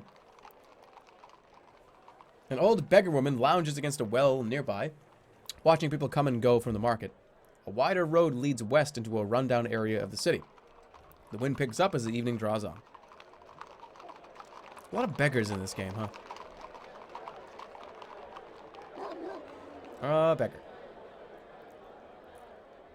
You walk over to the well where an old woman, little more than a bundle of rags, sits. She does not look at you as you approach. Her face is obscured by a shapeless hood. She rarely acknowledges anyone, not even holding out her hand for alms. Look into the well. You peer down into the well. Jump if you like. There's no bottom to it. Greeter. Well met, you declare. Oh.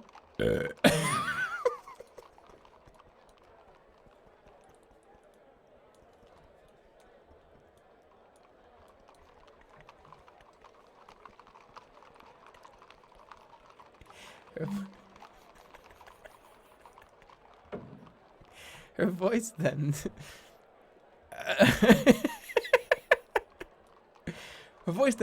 Her voice when she speaks is raspy, barely above a whisper. Her eyes when they meet yours are smooth, glossy black. There you are, brother. Found you. Now, spare an old blind woman a coin. Enough to buy a crust of bread, perhaps. She looks pretty evil. I got enough. Look at this. Look at this lady. All right, give her a coin. Fine. You toss a gold coin onto her lap, and she rocks back and forth, grinning. Oh, love. You have made Javine a happier woman. Bless you for helping me live out my last days. She pauses to test the coin between her teeth and nods. Now, love. Anything else for an old blind woman? Who are you? Well, now, my love. Most call me Free, but you could just call me Javine. It's my prettier name. What happened to your eyes? Well, you don't waste time with pleasantries, do you? But I'll tell you my tale. I was called on by the Archmage himself to examine one of his creatures. The Archmage makes creatures, you see, all mixes and kinds. This one was a mucusy, slimy sort of thing called a mucolytic. A miserable thing born totally without fear. They are almost deaf and speak only in whispers, and they go like that. What happened? It was a single stupid minute. I got too close, so close that it attacked, and that was that. I lost me eyes to it. But you survived. If you call this existence of mine survival, then yes. But I don't know. That's what it is. I'm about to cry. And now you're a beggar. I was a healer before, but now, yes, now I beg. I sit here every day with little to pass the time, but the tormenting I receive from the sight masters. Sight masters? Here in Mampang, surely she is mistaken. Why did you stop healing? I couldn't heal once my eyes went. No one has much use for a blind healer, do they? Or a blind anything, if you listen to the sight monsters from Analand. Sight masters in Mampang. Oh, indeed, my lovely, indeed. Those bug-eyed monsters delight in my suffering. One lacking sight is a source of much curiosity to them. Half of them want to kill me, and half of them are in love with me. And those halves aren't entirely separate halves. Goddess, forgive me my foul mouth. I can help you. You could. You could. Kill one. There are too many for me to be free of their cruelty, but a death or two would taste good in the mouth.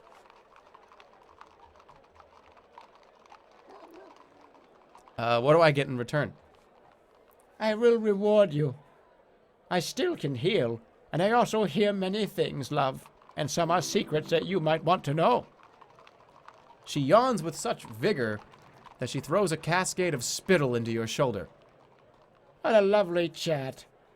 I so rarely get to talk these days, love. Come back any time.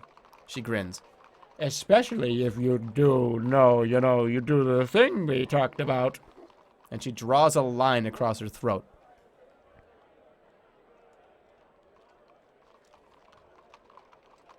I've killed a Sightmaster. Just lie to her. Hey, I did it. I did it. No, no, hold on. She was like a fortune teller or something. She was like a healer and like a sorceress. She's gonna know I'm lying. No. I'll see you later. Goodbye, you declare with a nod. You leave the woman huddled by the well.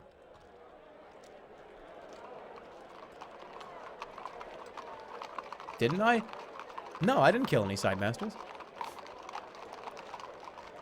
In the lake? Those are Sightmasters in the lake? I thought those are goblins. Plus, aren't Sightmasters my people, kind of? Let's go back to the square. I'm going to take a quick little break. I got to use the bathroom and grab another drink. I'll be right back. Don't go anywhere. Don't go anywhere.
I'm back.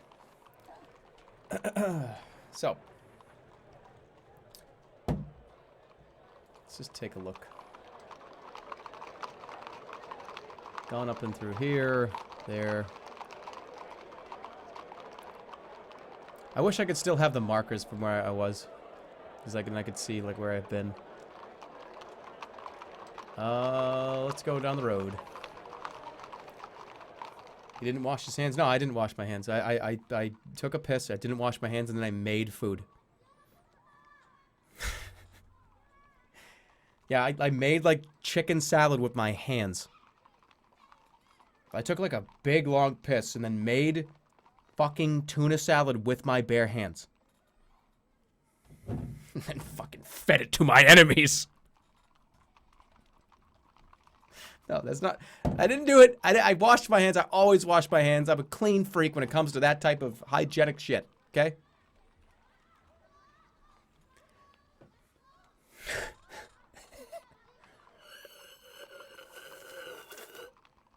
All right. You walk west out of the square, following a wide road. It passes by a large gate. Before you is a stone facade that stretches the length of the street. Two men in heavy robes sit on the steps. Hey, Jerma, did you know that Snaticats are invisible? I did not know that until right now, Gardner. Thank you for 2 months. But they are. And then the real Mr. Zombie, thank you for the 300 bits. Jerma, you're a comedy gem. Only you can make me laugh hard enough to almost throw up. Well, I guess I'm glad and worried that I have that effect on you, dude. But thank you. Appreciate it. And that's it, I think. Thank you for the bits. People been dropping the bits. All right, look at the building. Arched windows are placed evenly, though several panes are missing. Worn steps lead to a door that is rather small for such a large building. The iron-studded doors are thrown open, and you glimpse a courtyard within. Greet the men. You greet the two men, and one of them grins. Greetings, brother. Feel free to enter. But you'll have to excuse us. My companion and I are a little busy betting on the patterns of the crowd. Okay, go inside. You nod and make your way through the gate.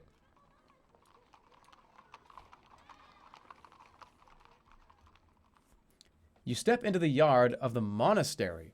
It is much quieter here, and a sense of calm peace exudes from the building, as though protected from the evil of the citadel around.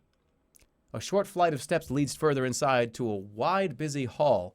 Nearby, a monk watches you with gentle interest. Talk to the monk. Greetings. You must be an Oviate. I have been for many years. That is correct. Yeah, that's correct. Welcome to the fold, then. How are you settling in? Yeah, it's a difficult life. That's a shame you find it so. Is there anything in particular? Food is terrible. I've lost my faith. Shit. I killed a site master? Well, all right. I've lost my faith. That was quick. You're free to leave the monastery, of course. Several do. Though Effie still may watch over you until you pledge yourself to another spirit. Oh, it's like a new god? Tell me. Well, long ago, when the world was intact, there was a group of monks who took a vow of silence. They could only speak once a year. This is a guy, not a girl. Do you need assistance, Noviate? Where can I get them? Can monks go anywhere in the city? For the most part, yes. Of course, our chores and worship keep us to the monastery mostly. But if we are sent on an errand, the guards do not bother us. Even in the restricted parts of the city? Oh, yes, it really is not a bother. I suppose the guards think us harmless. You move away, disguise intact. Oh, I have the robes on. Cries and cheers come from inside the monastery building. I have these, like, fucking drapes on. Okay, inside the monastery. You climb the steps into the monastery building. This place seems rather busy for a monastery. Monks and citizens crowd around long tables, and a commotion is coming from a crowd to one side. Wide doors lead deeper into the monastery itself. Small iron-lined windows dot the walls, allowing a little light. What can I do?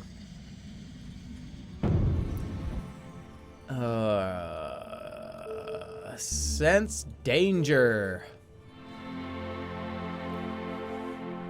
Looking to the stars, you craft the magic and a steady voice begins to speak to you. But for once, the voice is reassuring. This place holds no unwelcome surprises. Its message delivered, the spell goes away.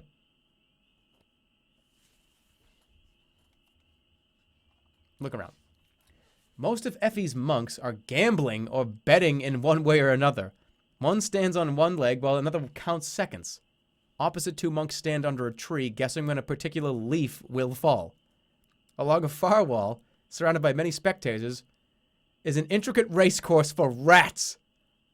Most people here are gambling. Several monks supervise the betting of various sorts, but most... I'm in a casino. You guys... Who told me there was a casino in this game? Because we're in. Enjoy the next 2 hours of this stream, because we're not leaving here. Okay. Yeah, the rattle of dice and the grumble of betting comes from a side chamber. Alright, the rat run, the dice chamber, rat run. You walk up to the rat course, elbowing your way through the crowd. 4 rats are hurrying through an assortment of turns and obstacles, trying to reach a molding morsel of ow fixed to a spike at the far end. A monk with scars on his face directs the proceedings. The scarred monk looks up at you. Here to bet? High-speed, high-octane rat racing gameplay. That's right. I have questions. Ask away. Are the rats magical? What? No. Why would we use magic rats? They just run, after all. What a horrible idea, anyway. A magical rat. What can I win? Gold, of course. That's what betting is. Are you new to this? He peers at your habit curiously. All right, place a bet. I wish to bet, you declare. This should be an interesting race. The monk handling the wages assures you. The stake will be 30 gold pieces. Fuck, I only have 17 gold. That's too much. The scarred monk shrugs and the race begins. You leave the rat course behind. I need 30 gold for that shit?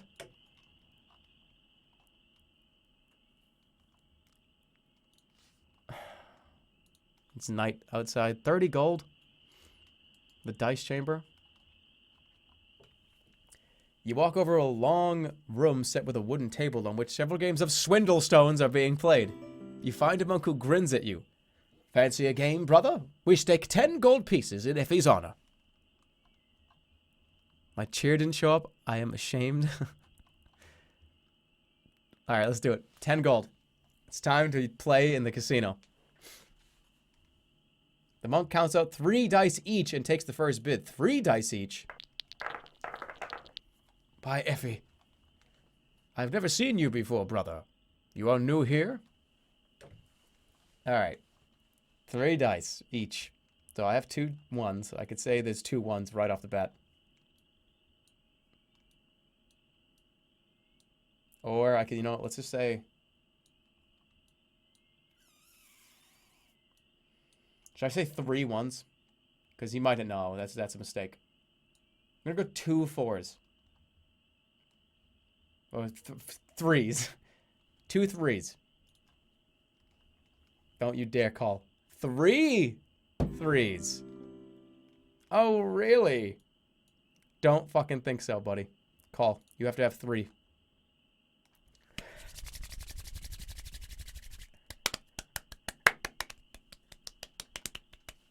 The game is mine. He has 2 dice. I can count. Go to the fish and chips machine room. Alright, 2 2s. It's always good when you start with 2. We're gonna go right to it. 2 3s. Oh, alright, no. God, wait a minute. This might be bad. He might have 2 3s. And in which case I lose the game. He has to have 2 3s, right? Fuck, I'm gonna have to call it. The probabilities of him having 2 3s is pretty low. Yep, I win. Get fucking swindle swoned. Call him. Call him. Call. I have noticed the guards seem most agitated, brother. All right, 1, 1. 2 1s. He has a 1. I have a 1, 2. 2 1s. Don't you dare. 3 1s. That's impossible, ladies and gentlemen. That's a flawless victory. I win the game. This guy just got swindled. 27 gold. The monk nods with great pleasure and hands over 10 gold pieces as you take back your stake. A fine match. Another? Let's increase the stake a little. The monk nods. How much? 10 gold pieces. This is a 20 gold piece game. Come on. Come on, let's do some swindle swining. 1 1. Alright, I get 2 3s. Let's go with 2 1s. Yeah, I have a 1. Dickhead. 3 1s. Nope. There's almost no way that you have 3 1s. That's pretty impossible. Wow, that was close. He had 2 1s.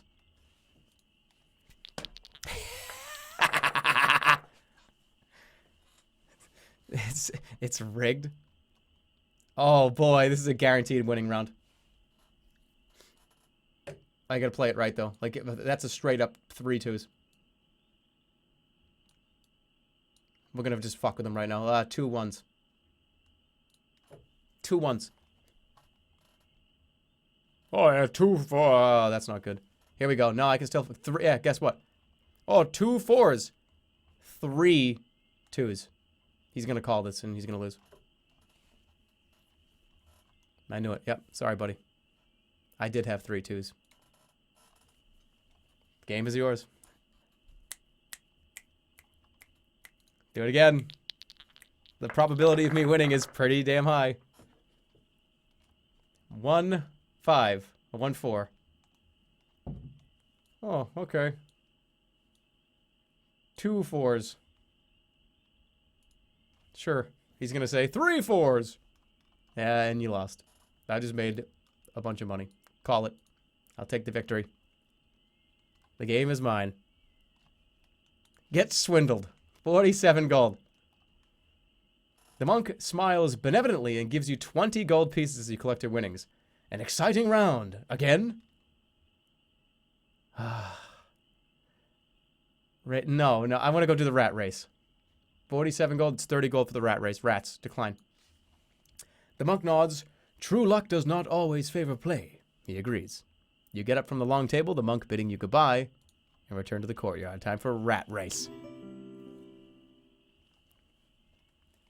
Make a move. It seems that gambling at the monastery goes on well into the night. Yeah, like every other casino. They're all 24 hours. 24-hour casino in this is awesome. All right. You head back to the rat course. The track is illuminated by a line of torches, allowing the gambling to go long into the night. The scarred monk greets you. A bet, I hope. Place a bet. I wish to bet. This will be an odd round, the monk handling the wagers assures you. It's 30 gold pieces. What do you say? Place a stake. You place your coin on a promising-looking rat. The 4 rats shoot off, climbing a steep hill made of wood and paper. Your pick stumbles near the top. The rats then jostle through a narrow tunnel, and your favorite nearly gains the lead. The rat rounds a sharp corner, and then rushes towards the finish line. Yours looks confident as it nears the end, though it is hard to tell with a rat. The race finishes and your rat loses. It placed second just behind the winner. It had raced bravely. The scarred monk pockets your money with glee. The rats are scooped up and watered, and then placed back at the start. They seem eager to do so. What the fuck?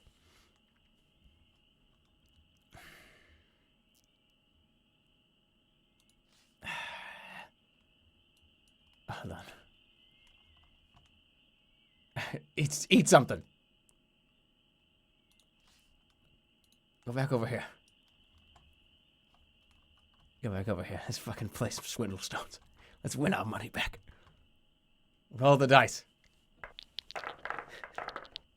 2 1s. 2 4s, huh? Well, I have a 4. So that means there must be 3 4s here. Okay, let's do it. 3 4s, 4 4s. No, he has to have a triple. No way. Call it. The round is mine. Gambling problems. Eternal swindle swans.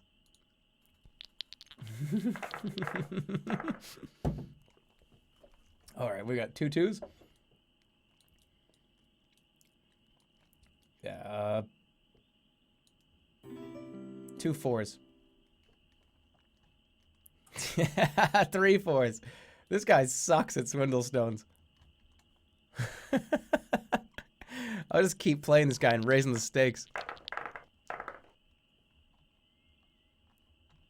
1 1. Okay, well, 2 1s. Unless he just lied to me. 3 1s. No, this guy sucks. Call it. I win. I got my money back. Just forget about the Archmage and gamble forever. Alright, raise the stakes. 10 more gold. Okay, let's go. I've won this game. This is like the... come on. 1 1 and a 4. He's gonna go with 1 1. 2 2s. Oh, shit. 3 1s. Wait, because he said 1 1, right? What was the last thing he said? He started with a 1, right? Did he start with a 1? Did he start with a 1? It's important. Very important.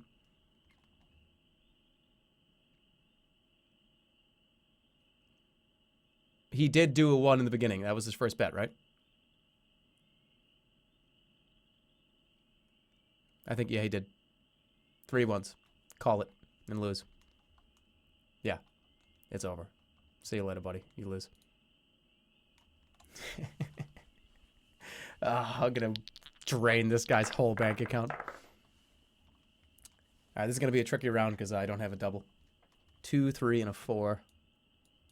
So let's go ahead and just start with 2. 2 1s. 2 1s.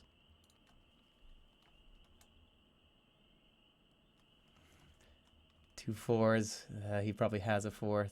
Shit. 3 4s. He could call this and win, but I hope he doesn't. Shit. Okay. He has to. Come on. Have 2 4s. Oh, shit. He had 2 4s. What? Wow. I was expecting to lose that round. 1 4. Well, I'm just going to go with what I have. And I have 1 4.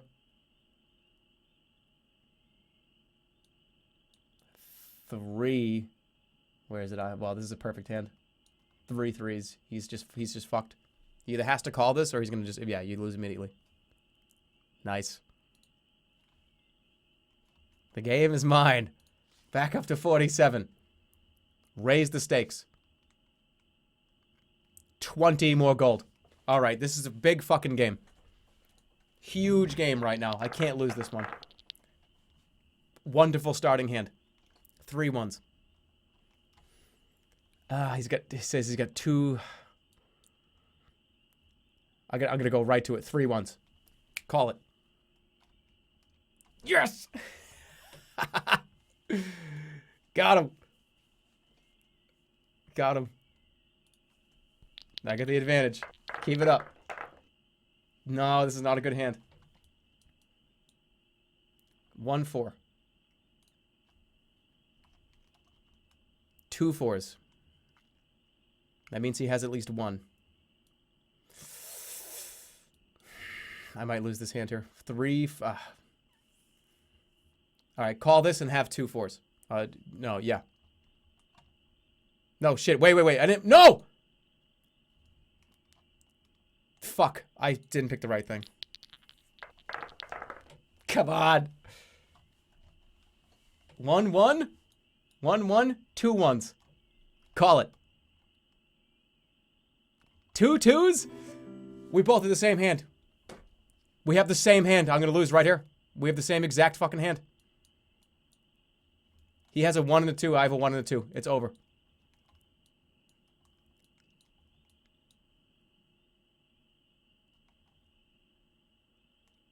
He's got me. He's got me right where he fucking wants me.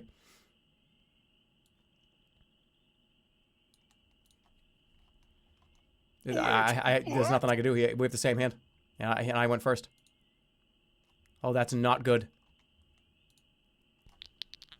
Fuck. 1. Okay, I gotta lie to him here. Oh yeah, I have 2 1s. I have to get a lie in here. 1 2.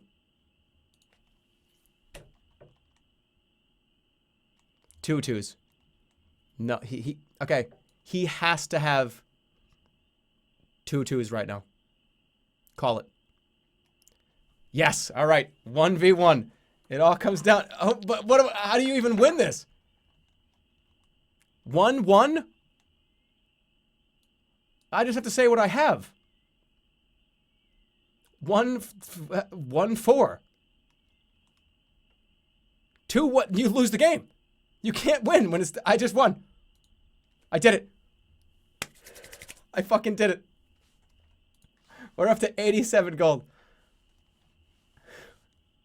Oh, I want to do it again so bad. I want to do it again so bad. Raise the stakes to 40 gold.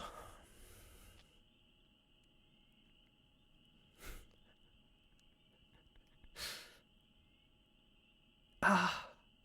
It's taking everything for me not. No, get out. Rat race. Step back into the courtyard, make a move. Rat race. Place a bet. This should be an exciting race. All right, play a stake. All right. You bet your money on a hungry-seeming contender. The 4 rats begin climbing a steep hill made of wood and paper. Your favorite takes the lead near the top. The rats then scurry through a narrow tunnel, and your rat nearly gets stuck in the tunnel.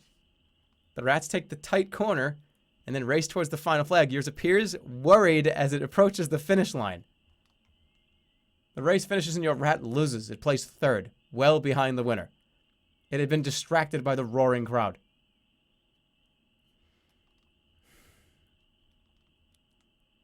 Do it again. The 4 rats start running, climbing up the steep hill. Your rat quickly vomits near the top. The rats then bustle through a narrow tunnel, and your pick nearly loses an eye. The rats run the tight corner and then power towards the finish line. Yours is distracted as it closes the end of the course. Your rat comes in. It scurries across the finish line.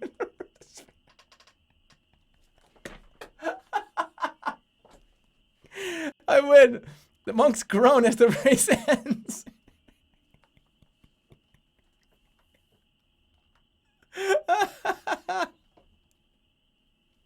Oh, I did it. I did it. The rat did it. Oh, no. Don't bet. Get me out of here. 117 gold. He throws up. He just like...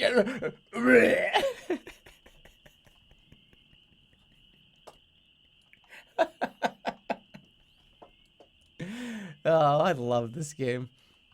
He pukes. He like loses an eye and like stops, gets distracted, and then wins. Now I'm a fucking millionaire.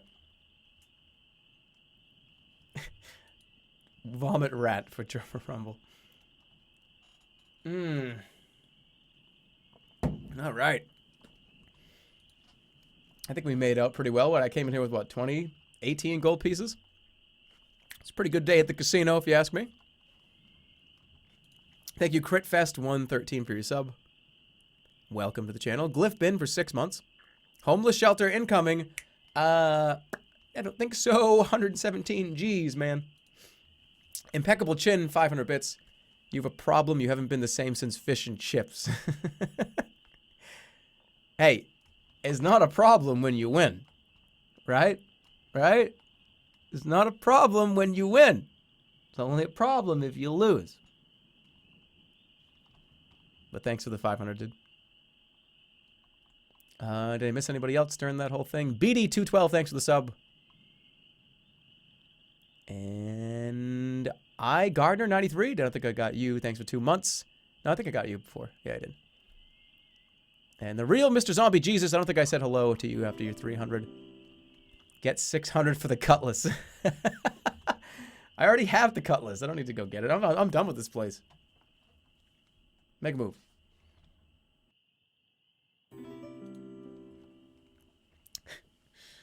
Got enough gold for the cutlass. All right. Is there any other games to play in here? A hall. You walk deeper into the cool of the monastery. It's much quieter in here. Your footsteps echo on the cool stone floor as you emerge into a wide hall. Pews line one side and an altar is in the corner. Move on. You could explore the monastery further or return to the streets. The altar. You move closer to the altar in the pews. Some kind of service is going on. Monks are clustered in groups chanting in a slurring monotone. A monk in bright red robes, the abbot, stands with arms outstretched. Watch the service. You stand and watch the service. The chanting is odd, a droning buzz lacking discernible phrases. You catch snatches of what might be words, but they sound like a strange imitation of a language. Some monks are jovial, whispering to each other and jostling, but others are solemn. Cast a spell.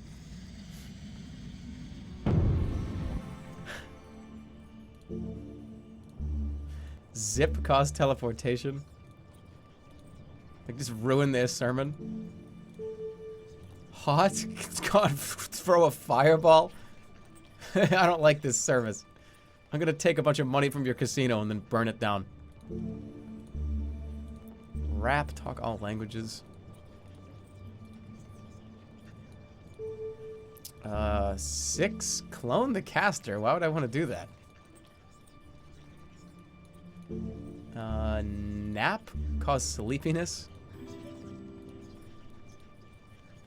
Those age-old vomit strats. I'm not sure what to do here.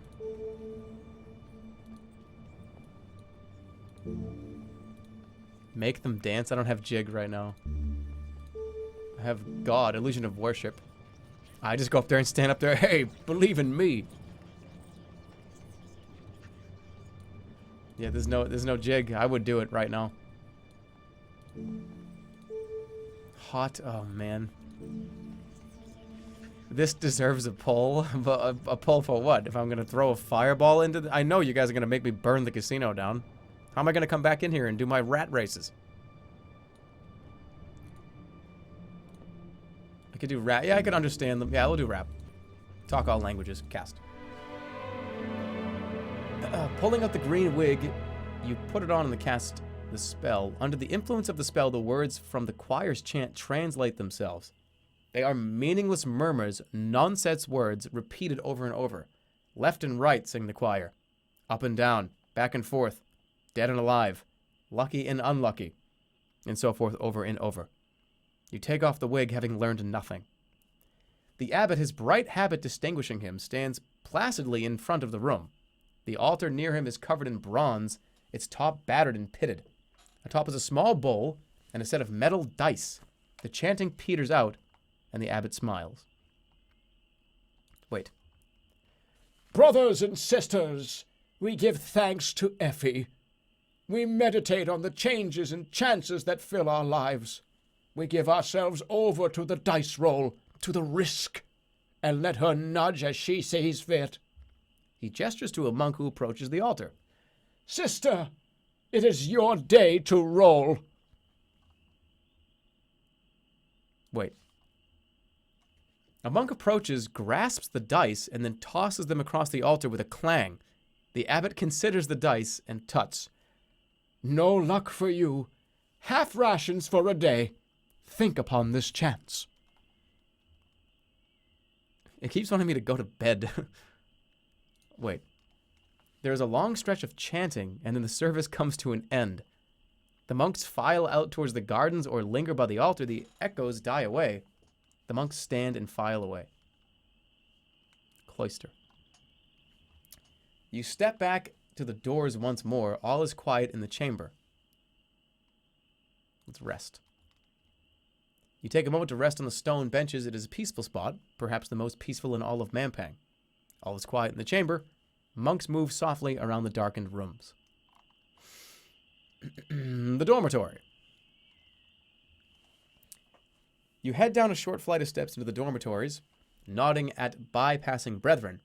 You find a row of plain cots and a table cluttered with different games of chance. Yeah. The cots are filled with sleeping bodies. Give me 1 second while I blow my fucking dirty, gross-ass nose.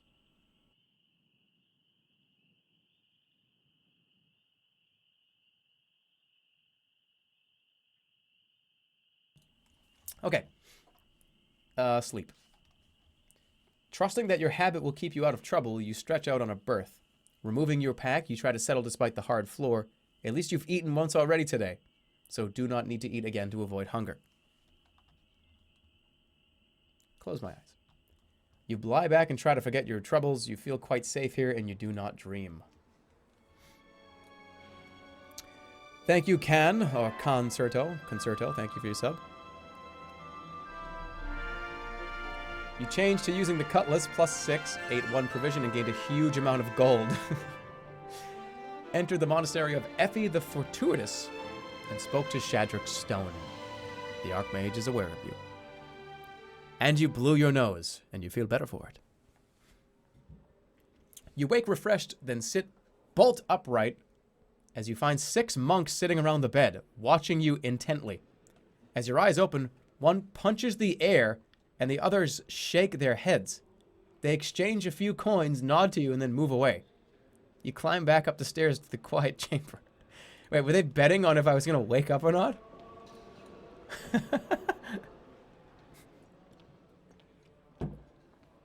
You head back to the main chamber. Chanting fills the space. Listen to the singing. You pause for a while to listen to the singing. It is a strange tune, restless, sometimes harmonious, but at other times horrifically atonal. It is as though all the singers are singing their own songs, letting them coincide or conflict as luck would have it. The effect is rather unsettling and not especially pleasant, like me needing to blow my nose again. I'll be right back.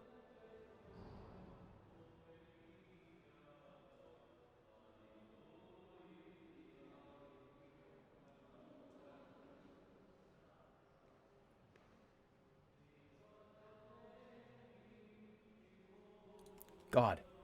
Monks move this way and that about their business. I think I'm done here, huh? The courtyard. You step back into the main courtyard. What can I even do here that's a spell? I mean, there's sense danger, there's sap, cause depression. Should I make all these gambling addicts depressed? That doesn't sound like a good idea.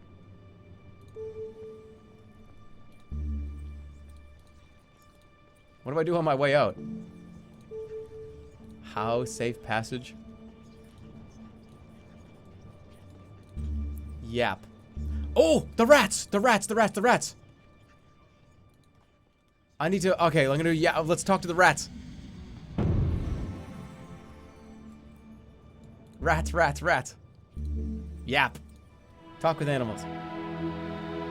Taking the wig from your pack, you wear it and form your spell. There are no animals around you to talk to, but from the rat race course you can hear a tiny voice. I win again! The cheese is mine, you bumpkins! Oh, that was dumb. Make a move. Who's... Someone's... The cheese is mine, you I fucking love rats. Who doesn't like rats? Rats get a really bad rap, by the way. This guy's laughing in my face. This guy's gonna laugh again and it's gonna interrupt me. Shut up! Whoa. Whoa. Alright, let's get out of here. You make your way down the steps and out of the monastery. Yeah, everybody like hates rats. Like, rats and mice get a really bad rap. they're mammals. Why do people hate them so much? I get it. They like hide in your walls and they shit in your bed and they eat through your fucking PlayStation cords and stuff. But like, the actual animal rats and mice, they're fucking cool. Like, rats are wicked cute and funny and they have like their little faces and they're like big and fat and ugly and stupid and bad and a shitty dumb animal. I love them. And they stink. They fucking have this terrible stench. Let's contradict ourselves. No, I love rats. Real talk? Seriously? I think rats... I like rats better than cats. You know what I mean? Like, I'd rather have, like, a rat than, like, a cat.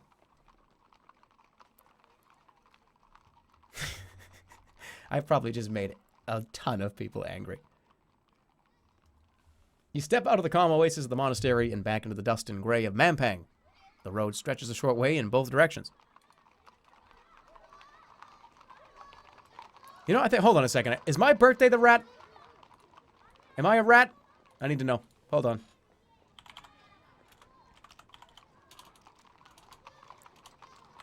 Alright, what months are the rat? In, like, astrology. In the Chinese zodiac. Chinese zodiac rat. What is it? I hope it's me. Oh, no. By 1 year. The years of a rat year occurs every 12 years. Rat years are 1912, 1924, 36, 48, 60, 72, 80, 1984, 96, 2008, and 2020. Fuck. Damn it. By 1 year. What is... Alright, what is 85? What boring fucking animal am I? I'm the ox. Oh, great. 1985. Can't wait to be a fucking ox. By the way, ox has too good of a rap. Can we be very clear here? Rats have a really bad rap. Oxes have a way too cool rap. Oxes aren't cool. They're big pig donkeys.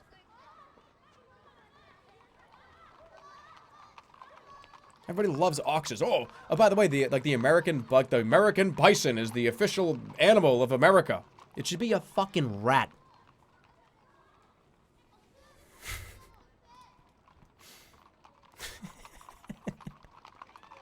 You should not have cats are invisible. Let's go. Don't worry, Jerma. Nobody here thinks you're cool. Yeah, well, you just got permanently banned. So, I'm gonna, I'll do it myself. Don't worry, I'll do it myself. I'll permanently ban him myself. Don't worry, the mods we don't have to take care of it. I already did it. Just right click. Ban. Permanently. See ya later. Forever. Permanently.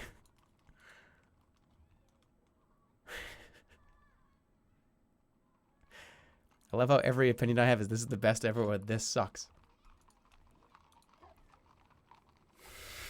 Fucking get banned. Ban that guy too.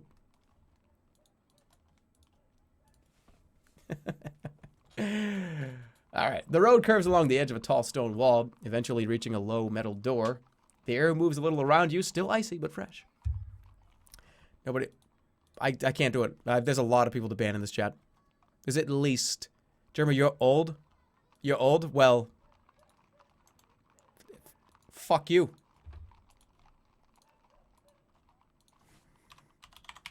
Yeah, what do you say about that? Everything you guys have said has just been deleted. Calling me old and shit. How dare you? How fucking dare you? The door is made of thin strips of metal riveted together with a few gaps and holes between the plates. Peering through the holes, you can make out a sea of waving grass stalks tall. I have to blow my nose again. I'm gonna ban my fucking nose. 1 minute.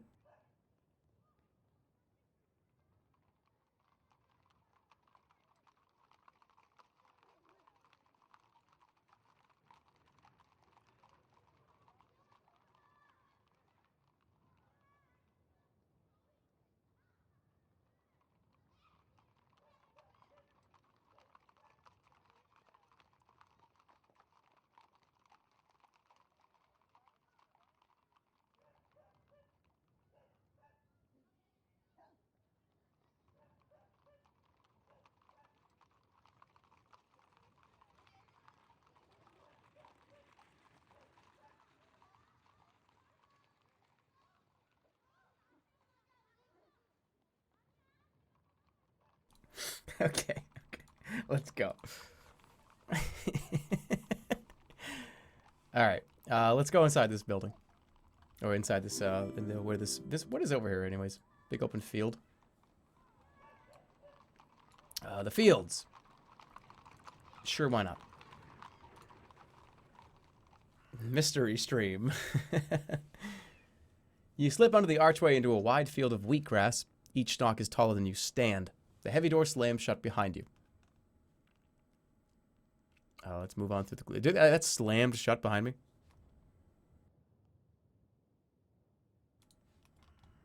Alright, you move away from the door into the grasslands. Wading through the long wheat like this will be hard work. A few clouds move across the heavens. Well, shit. Well, it's either this way or that way. Why would you go this way? Let's head towards the dome. Jerma is a mistake. You walk on through the long grass, then something large slithers over your foot. Hopping back, you see a large snake disappear into the wheat. Attack. You slash at the snake, but only manage to scythe a few stalks. You lose sight of the beast as it slithers away. I want to test my new weapon, really. Wolfie B, thanks for 2 months, too. Welcome back. The Spire. Yeah, there is always snakes in the grass. Yeah. Thank you, Zito. Welcome. You stride onward through the field of wheat. The spire stands in front of you, as high as an ancient tree, but impossibly thin. How can it stay upright? At the base is an opening just large enough to enter. Let's look at it. The spire is built from tiny stacked stones into a low, pointed tower. It is clearly old and somewhat poorly maintained. There's a low door at its base, though it hardly seems large enough for a person to enter. You could venture inside the dim space within the narrow spire. As the morning moves on, the wind begins to rise. Sure. Weak light filters in from above, but the ceiling is shrouded from view. There is no floor, but the grass underfoot is pale and short. At the center of the room is a small shrine, a cut stump of wood on which stands a tiny clay idol. Let's take a look around here. You investigate around the shrine, but find nothing except a rotten ladder bolted to one wall, most of its rungs missing. Let's go up. You attempt to scale the ladder, but there are too few handholds, and the ladder is far too old to be of any use, even if there was anything worth climbing up to. What did I just get? Who's clipped? What happened? I just got clipped? What is this? I want to watch this. Declare. Oh. Oh, that's what it was. Okay.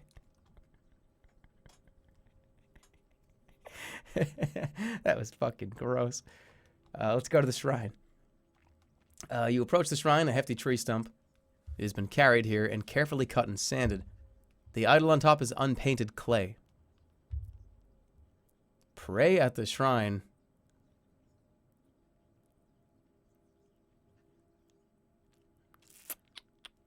Let's look at the idol.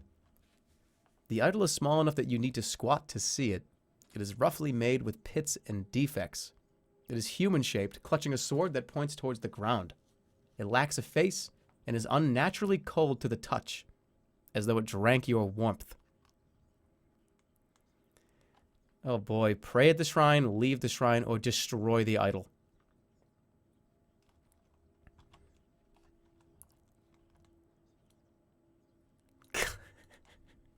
Clip him watching the clip. Hold on a second. Hold on, wait. Wait a minute. Alright, somebody clip this. Declare. Oh. Oh, what the fuck was that? That was disgusting. I can't believe I did that. Wow, what a fucking weirdo. Clip that. Clip it.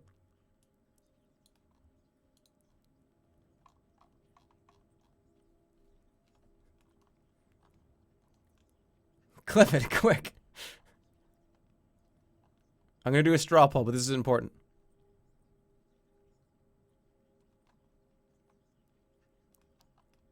Wait, what? Good acting.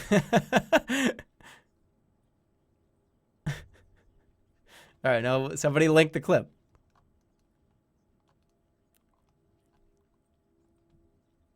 Acting stream. Nobody did it. Nobody fucking did it. Oh, there it is. Okay. What's this? What is this clip of? Hold on. Wait a minute.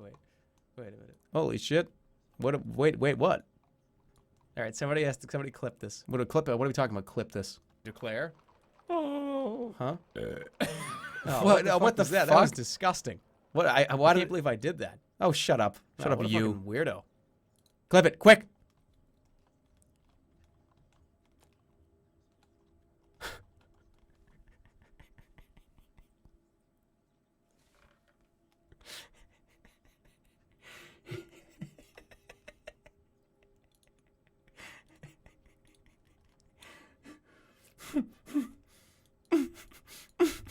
Be tooth marks in the walls.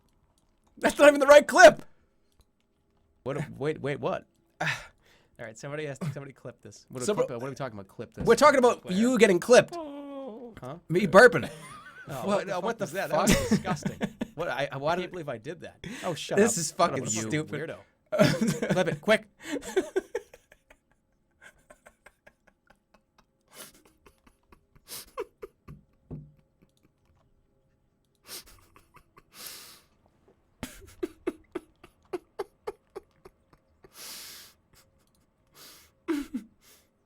Somebody get.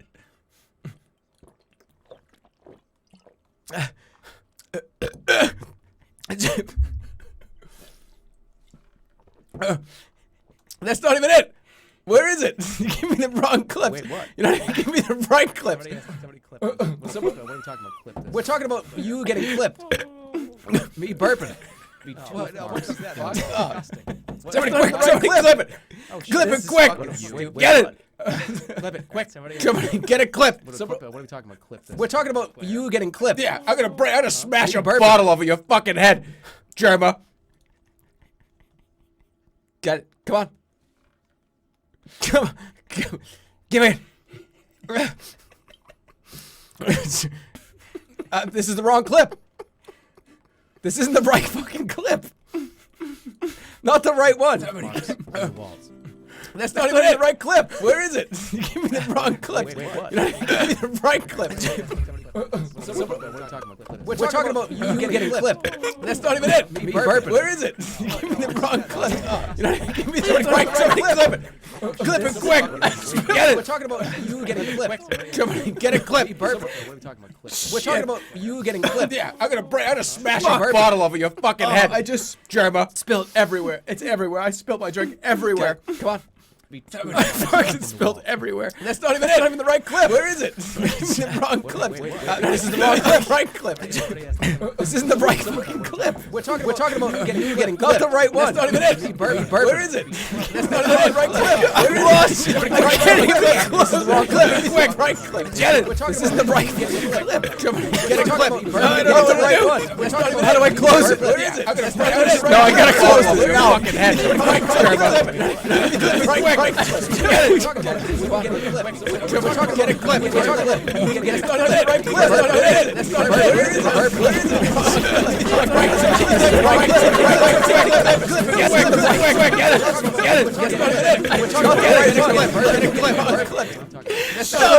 You getting clipped. Yeah, I'm gonna smash a bottle over your fucking head. Smash a bottle over your fucking head. I just Jerma. spilled everywhere.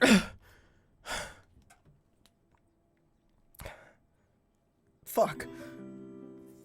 No, no more clips. No more clips. I'm done. Hold on. I need a minute, man. I'm in fucking pain. I've ruined I spit fucking a drink. My whole drink dumped all over my penis and all over my keyboard and shit. Oh my god. Oh. So many fucking... No, what was getting me was like the other burps. Hold on. I gotta be right back. Oh, fucking somebody just gave me $100. Hold on a second. Give me a second. Get some tea. 1 second.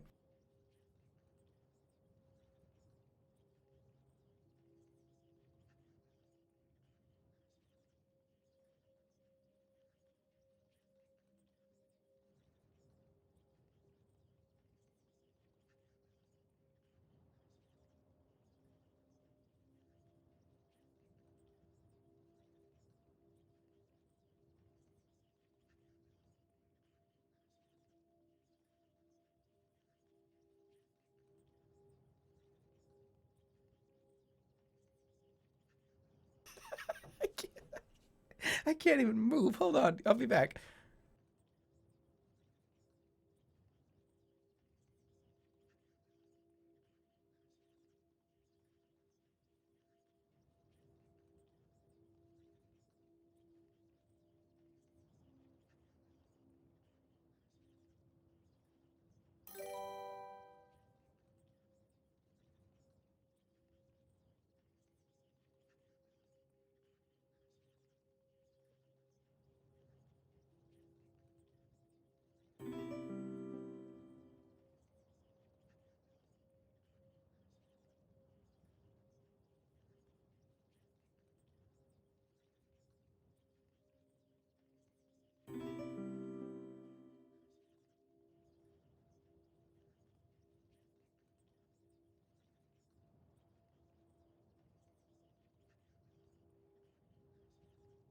Yeah.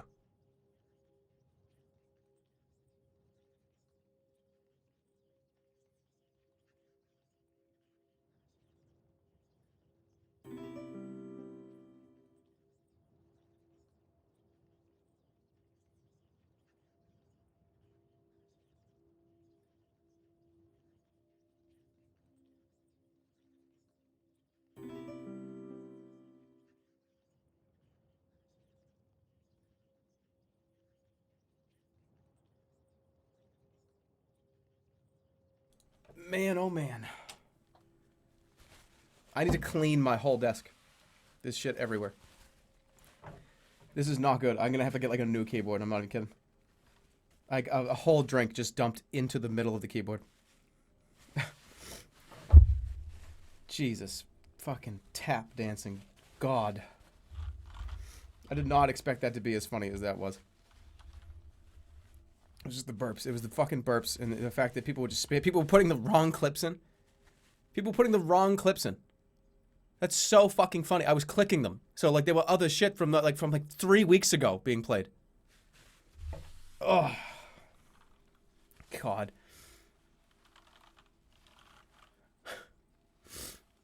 If that kept going, I would have choked and died. Me too. Like, I would have died on stream. I would have choked on this drink and died. Ugh. Well, that was fun. Yeah, what was I talking about? Smash a bottle over somebody's head?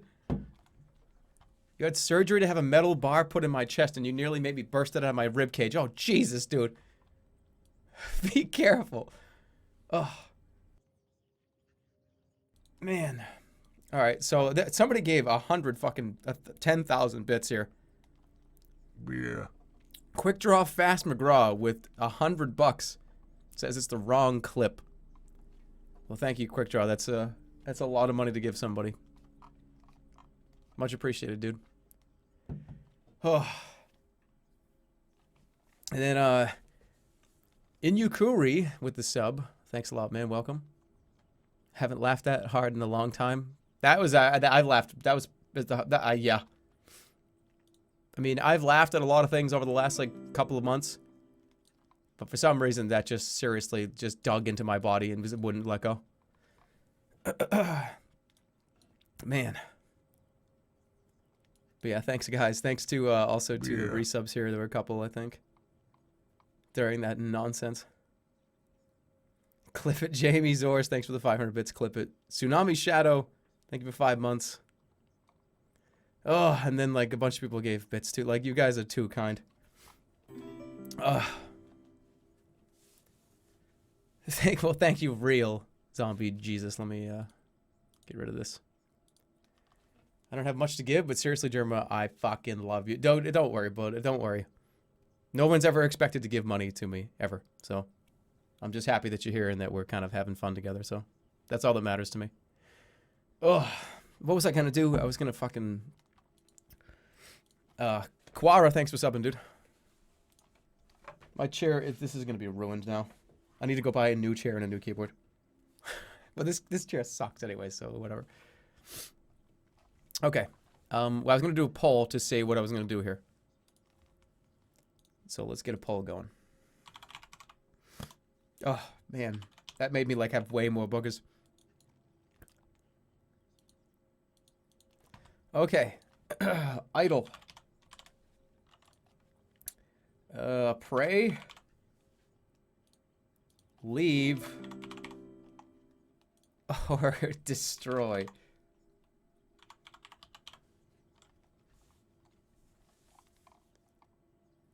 Pray, leave, or destroy. What do you guys want to do? We'll let this go for a minute while we get our bearings. Thank you for voting, if you vote. I started this from a stupid, shitty clip of Jerma. I made the moment that made me laugh harder than I've ever fucking laughed in my life. I literally puked a little on my desk. I honestly, I don't even know. Is this real? Yeah, what even started that? Somebody linked like a random like Twitch clip of something, and I was like, oh, you like linked that. And then I just decided to tell everyone to do that. To keep linking clips. Don't ask me why, but that was a lot of fun. Oh, I was drunk when this happened and just lost it. I'm here for the zaps. If that doesn't go in the second show, oh, it absolutely will. It will. I can promise you that. It was me. Yeah, it was you. It was Never Trust a Purple was the one that started all this nonsense. Destroy the Idol seems to be winning. I subbed because of the clip. Yeah, somebody was like linking the Mafia 3 kick. That got in there. That's where the wrong clip line came from.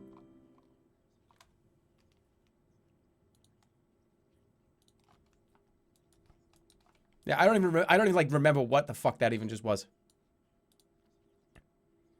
Yeah, somebody suggested to watch the clip of the clip, and then I just kept clicking them. What a fucking psycho I am. What a real psychopath. No, that was a community effort. So, well done, everybody. That was fucking hilarious. Cheers to you guys. Alright, looks like we're breaking the shrine. And then TN Colin with 1,500 bits. Holy shit, Jerma. I love you so much. I also have watched your YouTube vids at least 5,000 times. Well, thanks, man. I'm glad you like them so much. Thanks for the 15 bucks. I am happy you enjoy the videos. Because you're the people I make them for. And then Sip. Thanks, Sip. Sippy Angelo. Thank you. Oh, man.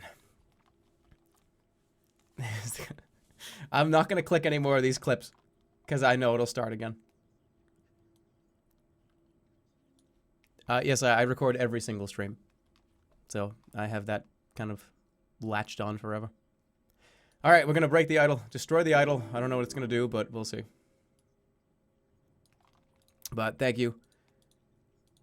Let's move on. Let's try to continue our sorcery playthrough. If it's even possible to recuperate at this point. Alright, destroy the idol. You smash the idol with a swipe of your blade. The clay lump shatters. There is the slightest tremor beneath your feet as if the idol's fragments spill onto the ground. The warmth of Throff's approval fills your chest. Okay. So this was another god that Throff doesn't like? I've had Throff for a long time. Surprised that she's still with me. When Jerma misses your bits. Yeah. Let me see. Where are you? Where for not? Where are you? There you are. Where for not? I can't remember when I laughed so hard. Never change. You never change, dude. And thank you, the Unsnackable, for your subscription. And Renegade Coaster for 400 bits, giving you more because 100 wasn't enough for making my night. Well, I appreciate it, dude. I'm glad you could have some fun. I bought bits for the first time. Well, I'm humbled that you bought bits for me. That is a very, very nice thing to do for somebody. All right, let's keep going. I'm going to leave. The sun climbs towards its peak. The winds pick up a little. So we came in through this door. We're going to go through this way. You pace on through the wall. Tall, swaying stems, stalks break and crack around you as you walk. Ruins are filled. Let's go to the ruins. You move onwards through the long grass. The grass here is strewn with rubble and rocks, which make the going difficult. The blocks have fallen from the outer wall, and a sheer drop beckons to the west. You would have gotten a higher stamina count if you had prayed. Well, but I would lose Throff, wouldn't I? Do I necessarily want to do that? I don't know. All right, let's search the stones.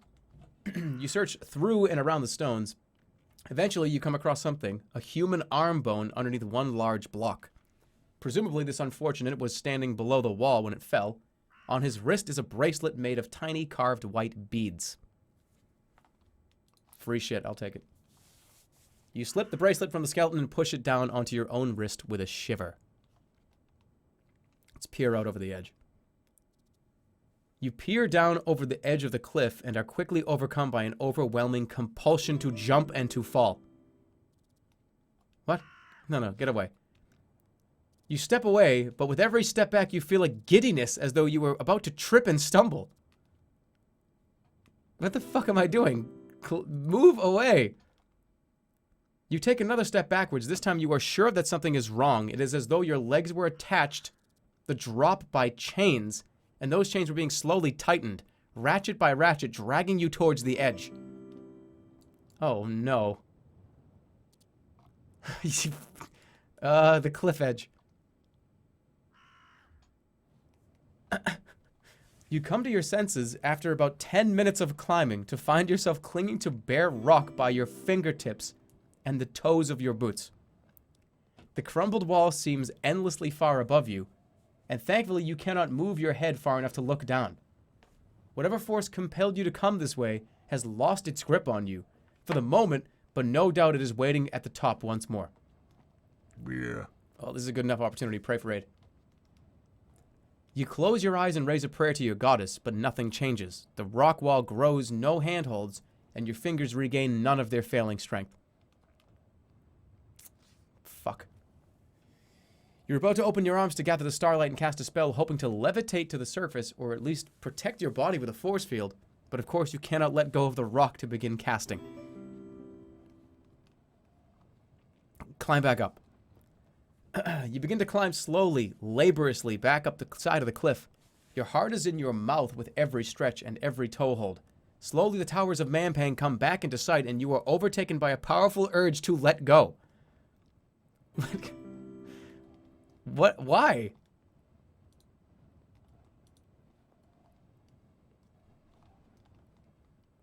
Should I, like...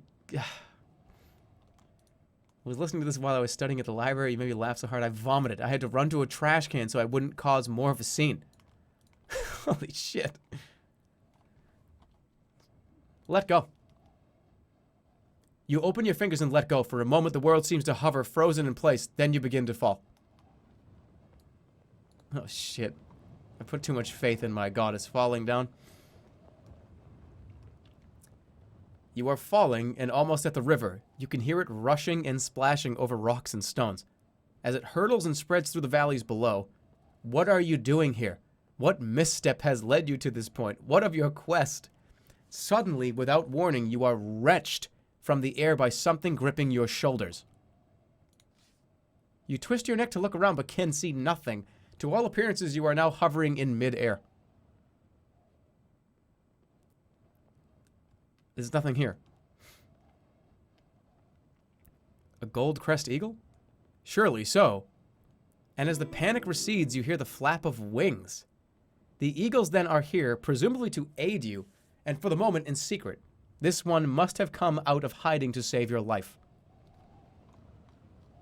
Yeah. The eagles, they're glorious. Thank you, Ninjatsoon, for the sub, and Huffle, oh god, Huffleumumpegus. I can't fucking say your name, I'm delirious. What? Thank you, Huffle, for the 500 bits. Will I ever play with Ster ever again? Not even TF2, just like anything. Yeah, I mean, we played Shadow Warrior together on stream like a couple weeks ago. Me and Ster, look, me and Ster don't hate each other. I don't know where that came from. It's rumors, man. Don't listen to rumors. We've been together for 8 months. Is it time to get more serious? Thank you, Jake. I'd say like 2-year-long relationship is when you get serious. I was going to do 100 at a time, but the chime is annoying. Make it stop. Thanks for the bits, dude. Appreciate it. Koi TF, thanks for subscribing. And Ninja again. 500 bits again. Damn, dude. Thanks. Love your content. I almost fell out of my chair because I couldn't breathe. Keep up the great work. P.S. Wait, what is my text tone? Thank you for that. This bit thing is addicting. Addicting. Renegade Coaster, yeah. You guys, seriously, you guys are spoiling me right now.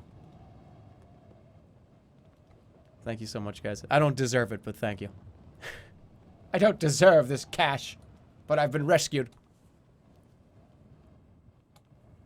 You are now high. You are high now. Mampang is far below. I'm going to say thank you. You call to the bird, but it makes no reply. The eagles cannot speak, only crow. And this one clearly prefers to be silent. Where's he going to take me? Like all the way around?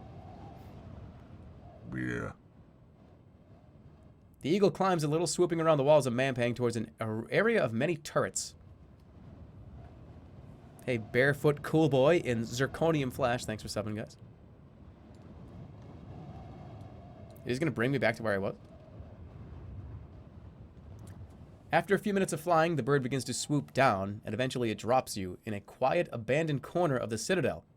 It does not reveal itself, but flaps away into the air all but silently.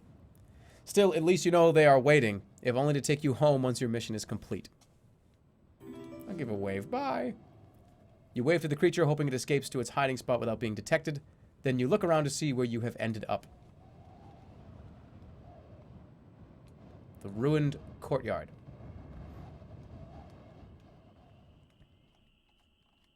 Thanks, Renegade. You're by the base of a stone tower with a curved archway at its base. What is this place? It looks like no part of Mampang you have yet encountered. The air itself is somehow different. There is a tension here. The air itself feels tightened, as though the world is stretched thin here. A taut drum skin pulled over too wide a frame. It feels as though the tiniest step might unleash a powerful rupture. You walk softly, hoping not to anger whatever powers control this place.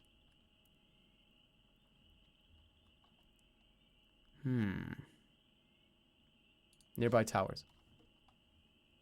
You look over at the nearby tower. It is a squat and ugly, low, slightly squalid... Oh my god, I can't even read. Let's try that again. You look over at the nearby tower. It is squat and ugly, with a low, slightly squalid archway leading inside. But you must keep moving. Tower. Night has fallen. You need to rest, especially on an empty stomach. You cross the waters and push your way inside the crumbling tower without knowing what you might find. Once inside, you immediately break out into a smile. This tower might be gloomy, but it's certainly a relief after the ruin outside. Cast a spell. You open your arms to cast a spell and end up falling over backwards and collapsing into giggles. Such a shame there's no one here to enjoy this place with you. It really is quite delightful. The atmosphere of this place seems genuinely good for you. What a charming place. Look around. You have a quick peek around the room this way and that. It is curiously dark. You pay special attention to the corners, hoping to find something interesting. A colorful spider, maybe, or some nice juicy moss. You don't see anything, and after a while start to feel a bit let down.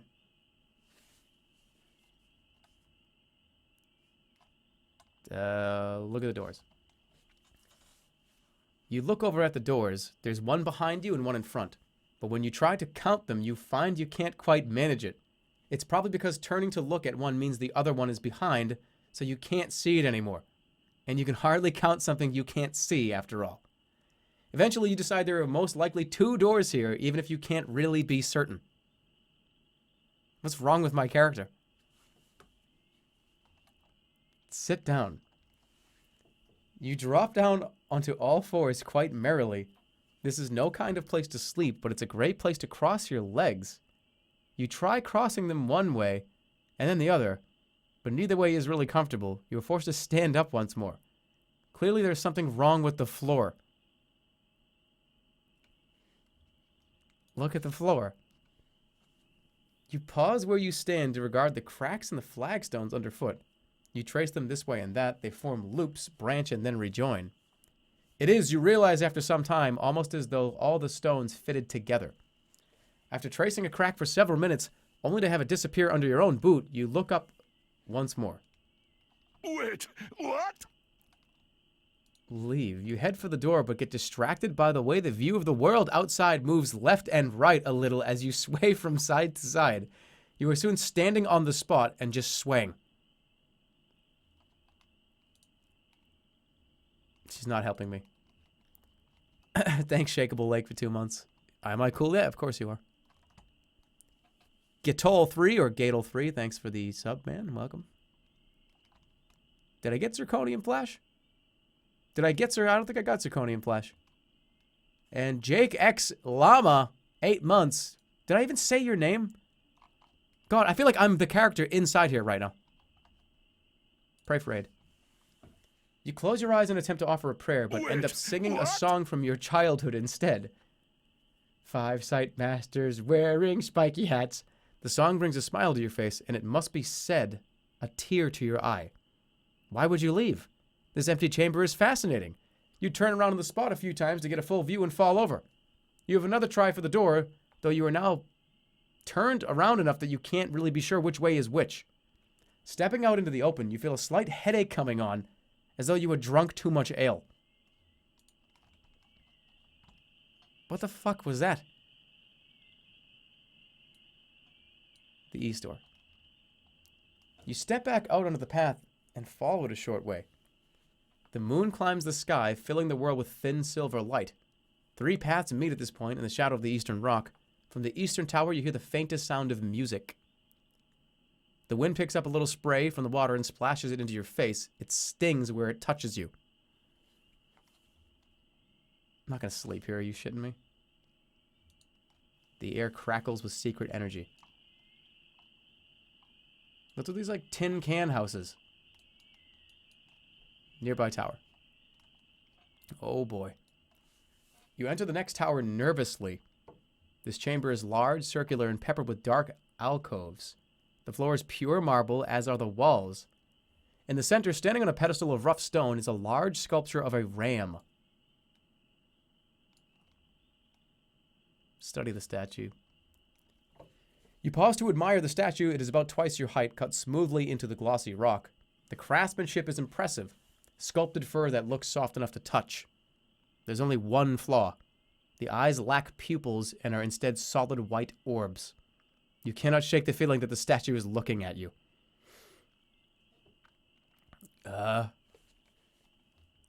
Look around the room.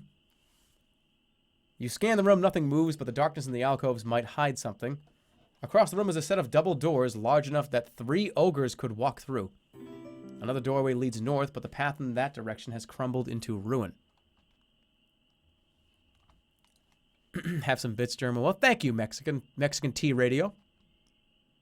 Mexicant Radio. Mexicant Radio. And then Will Sarcasm, thanks for 6 months. 6 months is half a year. Fuck, it's been half a year. It has been half a year. We all get older every day. Search the alcoves.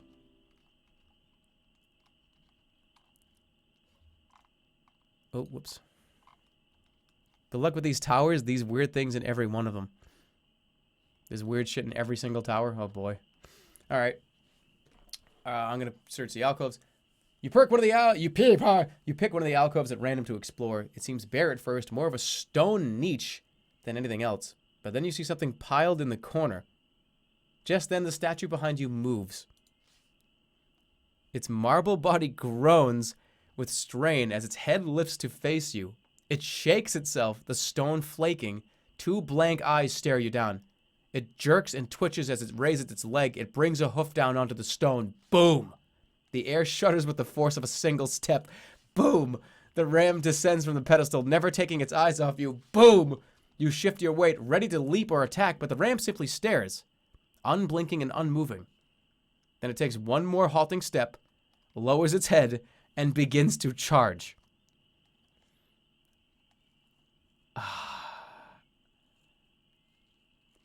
dodge sideways. You leap sideways, but the rampaging beast still clips you as it passes, knocking you to the floor. Dazed on the ground, you hear the thunderous steps as the creature turns. Fuck, I gotta get out of here. You get to your feet nauseous. By simply entering this room, you have sealed your fate. This is now a fight for your life. Is it now? You must sing. Oh yeah, sap. No.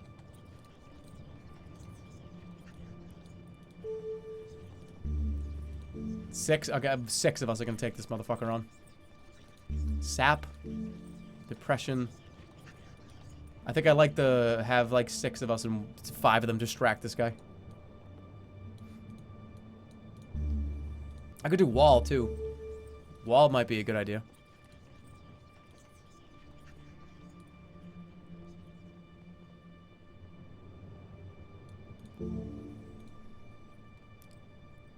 I can't pop him.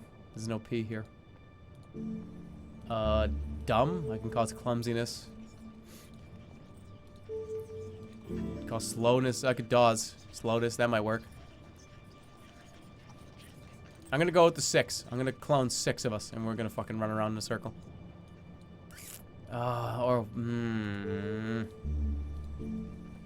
Visible 3 stamina though. That's so much. We're going with 6. S-I-X. Do it. You move the starlight into order around you, and 5 clones step out from behind you, forming a semicircle. The clones run in all directions, taunting the ram. The creature at first is confused, but falls for the bait, charging after the clones and leaving the way clear for you to run for the far door. Get out. You tug on the far doors of the chamber, but they do not budge. The ram pulverizes your faithful clones one by one until the room is littered with broken bodies, each with your features. You turn from the frightful sight and face the door. Oh, fuck.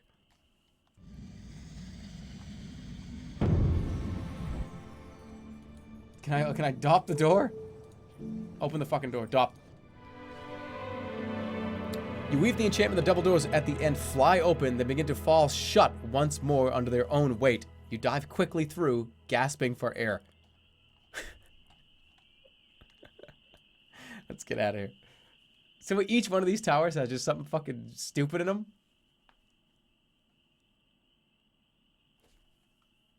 You stand atop a short walkway between 2 towers. A stone archway passage holds a doorway, but the door has been bricked over. The work looks shoddy and rushed. Kick the wall. You kick the wall. It bows with the blow, mortar crumbling away. It is weakened. For just a moment, you catch the sound of muttering coming from somewhere nearby. Kick the wall again.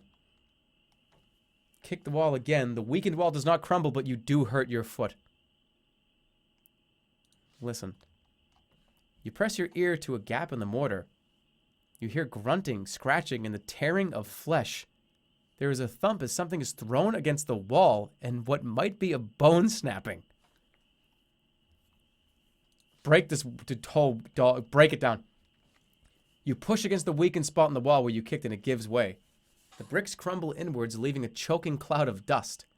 A moment later, 2 goblins squeeze through the hole in the wall, knocking you to the ground in their haste. It seems they were bricked up inside the tower.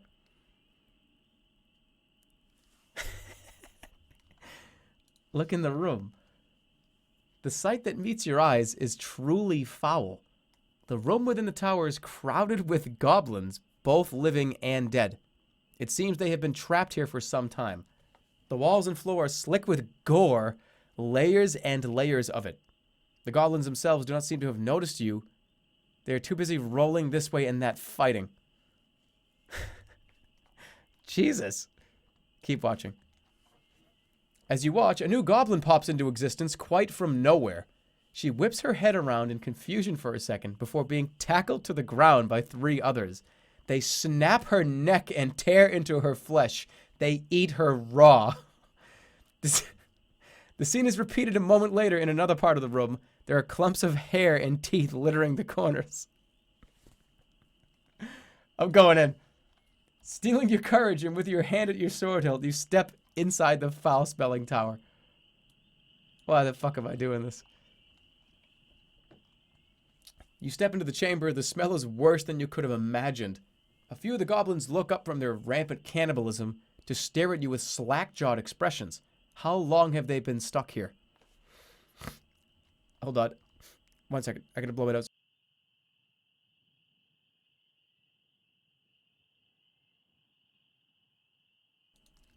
Okay.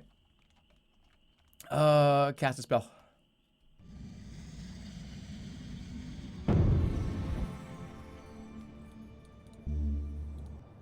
Gak cause fear. That would have been great right now. Worship God. Jig. There is no jig. There's no J. Huff. Oh, I could just cause a door. This is gonna be disgusting. I'm doing it. I don't even fucking care. Huff. Consulting the constellations overhead, you bind the spell, placing your gale horn to your lips and playing a clear tone. The goblins cover their ears with their hands, but the noise that issues is much quieter than the roar of the wind that follows. It bowls through the tiny chamber, sending the creatures piling up against the far wall. With the crazed mob cowed by your spell casting, you have a moment to act. Go for the far door. Quick, quick, quick, quick, quick. You take advantage of the lull to race across the room. The door to the east is locked, and the door in the west wall is open. Open the east door. Get it open. You try the door. It is locked. Your spell will not last much longer. If you cannot escape, you will be trapped in here with these creatures. You try your keys in turn, but nothing fits the lock. Your spell gives out and the goblins begin creeping. Smash the door. You charge the door with your shoulder and it shudders, but it does not break. Goblins leech up, clutching your arms and chest in a frenzy. You are brought down, rolling along the sticky floor as more pile on top of you. Pain flares up along your body as the crazed goblins tear into your flesh. Ah, fuck. Fight! You try to fight, but your limbs are pinned. The creature's already flaying strips of skin. You convulse as your gut is ripped open. Looking down, you see two fighting over your liver, shoving each other away as they devour it. You open your mouth to cry out, but a beefy goblin kneels down on your throat, fingers clawing at the sweet taste of your eyes. Long nails find their target, and everything goes black. What's my fate? You've been devoured by goblins. Once again, death grasps you in its icy hands, only to lift you up impossibly high. Upwards!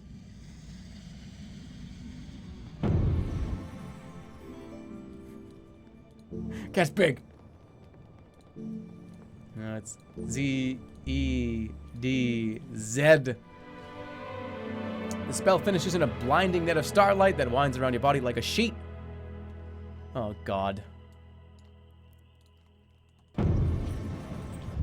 Oh, fuck me.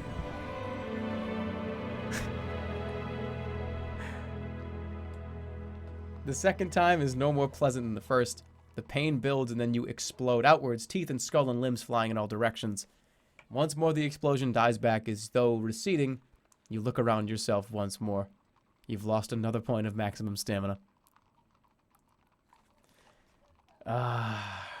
You pat yourself down. You're quite alive. What is more, you have all your possessions and gold and knowledge. It must be morning now. You've been awake all night and been weaker. Are you shitting me? I just teleported through space and time. Well, we're back here again. We rewind to this spot every time we die. Fuck. I gotta pee. I'll be right back.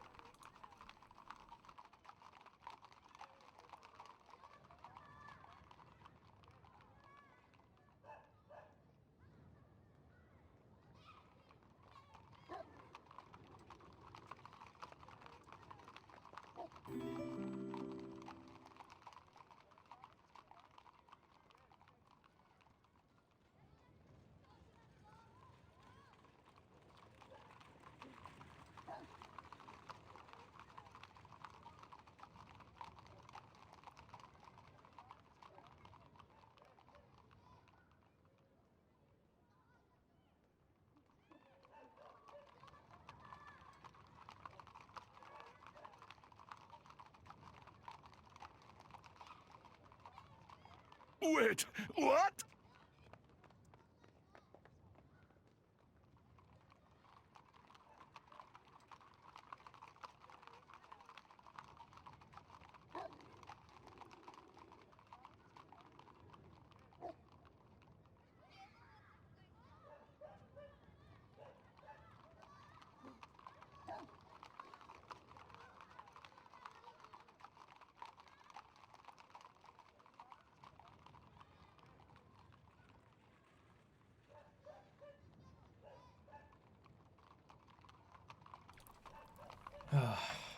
God damn it. I'm peeing.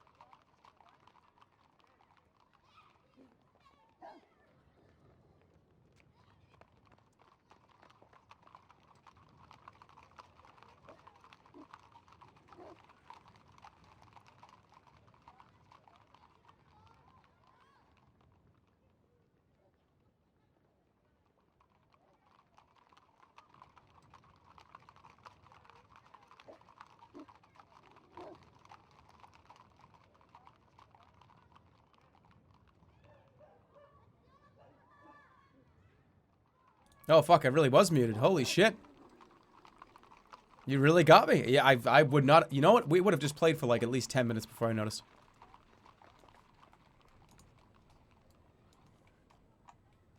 Alright, so let's take a look at where we were. So I went... God, I wish I had those red markers. I really do. Even if you, when you get sent back in time. We went through here. I bought the sword. I got the money from here, right? I did this. I did Effie. Got the sword. Talked to the rock. Went this way. Down here. Did the smash the idol. Fell down. Got picked up by the eagle. There's a lot of fucking towers over here. And they're over the same things over on this side, too. Oh, boy. Okay. This time, let's go this way. Did I die again? Yeah, I did. Could get some more money, I could. I also haven't even looked in, like, here or here if I even can. Stream is sponsored by Totino's Pizza Rolls? No, it isn't. I don't have a sponsored stream. What are you talking about, man? Alright, let's just go. Oh, I want to talk to... You guys said I killed a site master, like, 4 games ago. Let's go talk to her then. See if I can have that option. Sleep against the statue. No, no sleeping. It's the statue of the Archmage. Do I not have the option to talk to the beggar again? Wasn't she right here? Come on now, what? Yeah. Fuck, it's now nighttime and I'm like stuck here. The market is shuttered up for the night. Alright, sleep under a damn stall. You find a stall to curl up underneath, you should be sheltered here and hopefully out of sight. You lay your pack down. Lots of strange noises. I'm gonna eat one of my provisions. Feel quite safe and you do not dream. You lost some max stamina, ate a provision, searched the wheat fields, died again, and found no new clues.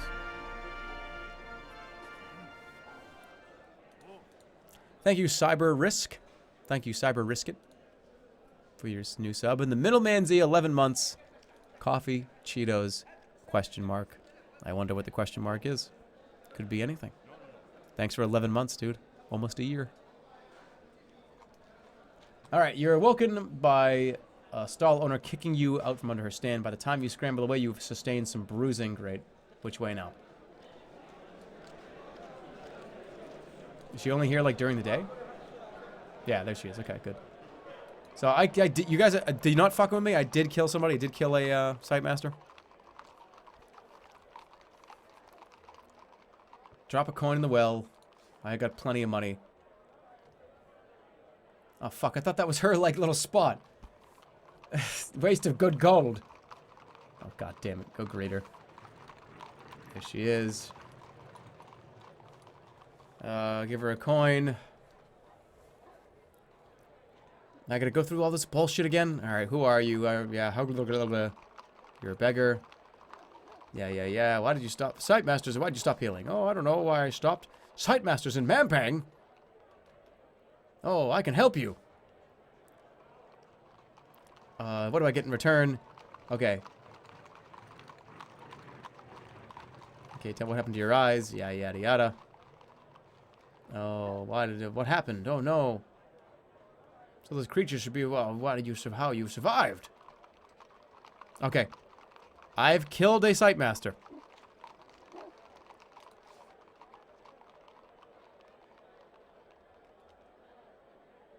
I've killed a Sightmaster, you lie. I didn't even do it! You're a silver-tongued one, aren't you? Know all the right things to say, but it's no good. I'm not stupid. I got sight. Oh, fuck. God damn it. I want to go this way. We're going to go to the center. We're going to go that way. Got him. Got him. That's what you're going to say? Got him. God damn it. We're going to head east. East side.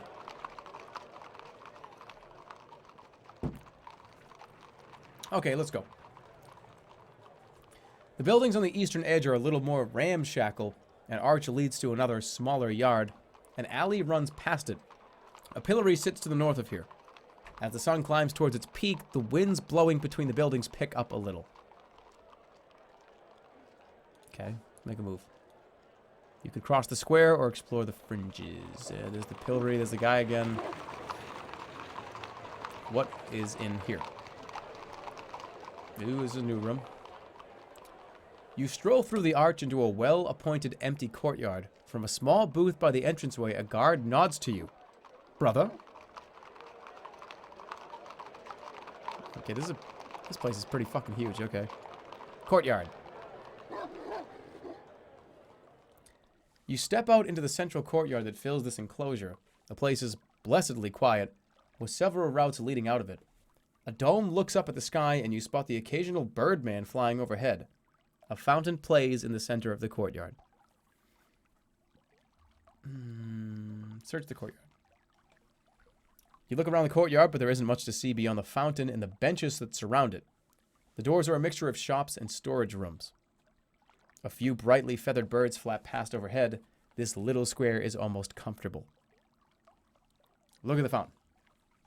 The water from the fountain plays merrily over several stone statues set into the center of the bowl. Arching satyrs, weeping maidens, aged men, head-butting orcs. It must tell some legend, but what that legend might be has been clearly lost to time in the wearing water. Drink from the fountain. You cup a handful of the sparkling water to rinse it to your lips. A moment later, you spit it out, gasping for breath. The water is quite foul. Oh, that's gross. Okay, move on. A door leads up... This guy's name. A door leads out to the main square of the inner city, but there are several other doors leading off from the courtyard. One is signposted Nylock. Oh, dearie me. Nylock was the guy that is a bad guy, right?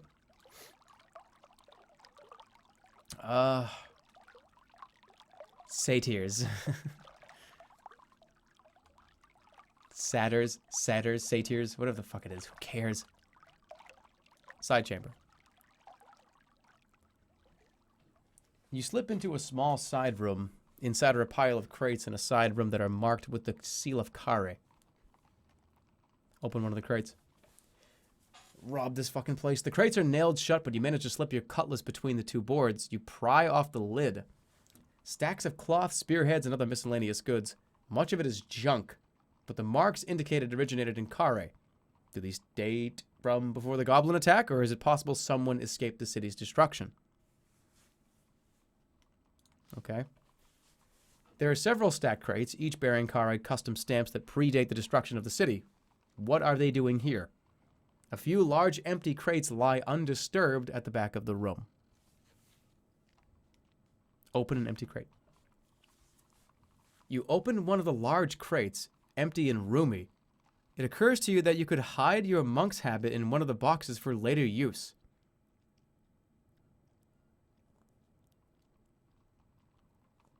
I don't think should I do that now? No, I'm gonna keep it on. Not now. Courtyard. Yeah, Kare was destroyed. It was burnt to the ground. Okay, the Sun and Manpang. Yeah. Let's move on. Which way? We're gonna go to... Might as well explore each little room, right? Guards room. You approach the guard's room. The guard turns to you with narrowed, unfriendly eyes. What? There's a thief in the courtyard. She shrugs. There is. Her name is Nylock. With that, she waves you away. You head back to the courtyard.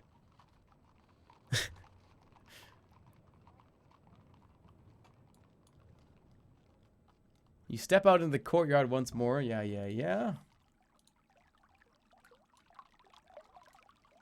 Side chamber, dark hallway, Nylock's shop. Let's go to Nylock's shop. Look at this mess.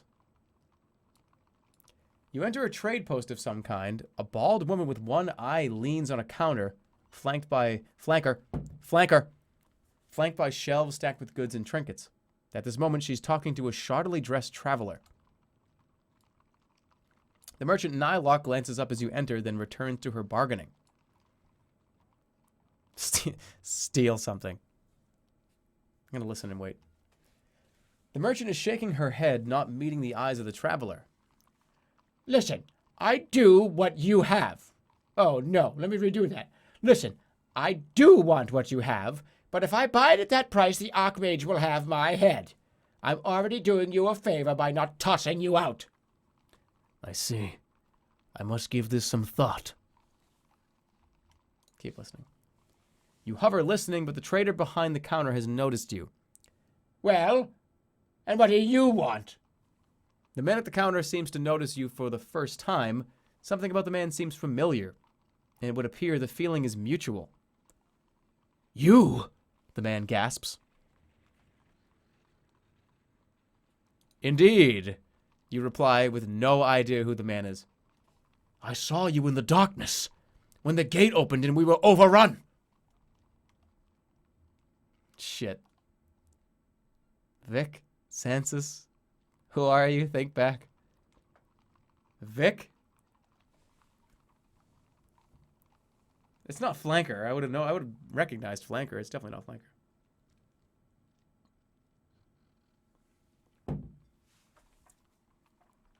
Is it Vic? Is it Vic or Sansa? Wasn't Sansa killed? Think back. Is it Lorag? Think for once in your life, please. Sansa is dead. Isn't Vic dead too? Fuck. I feel like I have to get this right.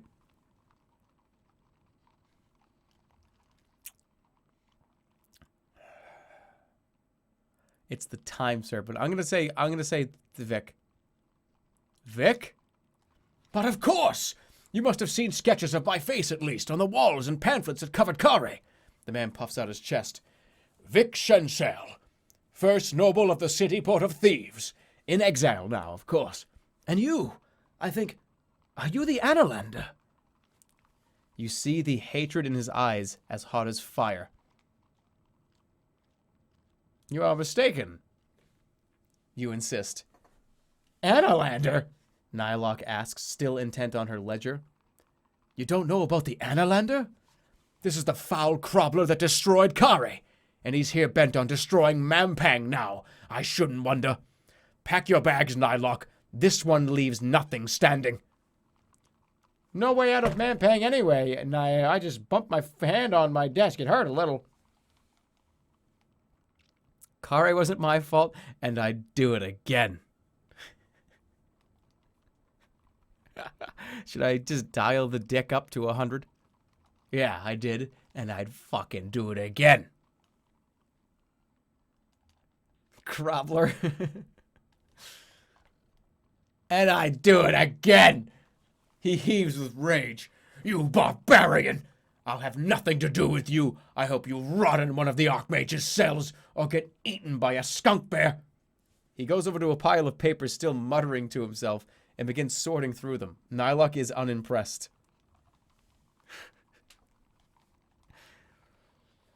Kare sucked. The place was trash.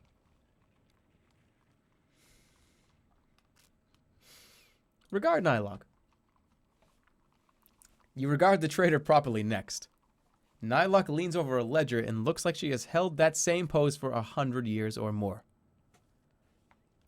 Steals. It wants me to steal so bad.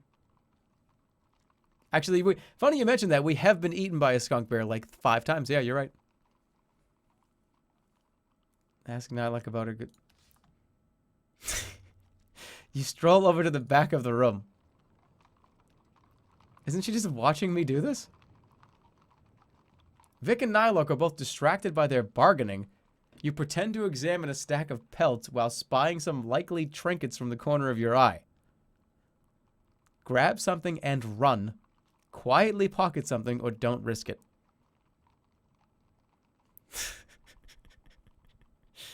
Alright, quietly pocket something. You knock over a pot with practiced ease, making excuses as you replace it on the shelf. As you do so, you slip a black face mask into your pocket. Hey, so, what kind of goods are traded here, you know? What? Oh, you're still here? I'm robbing you.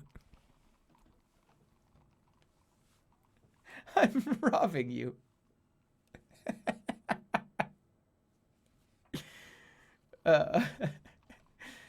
That's so forthcoming. Dude, how many times have I gained and lost the face mask? I think it's been at least 3 times.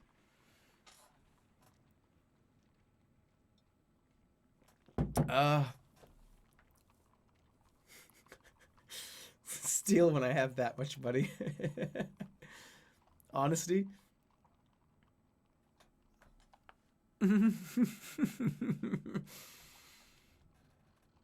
I'm robbing you.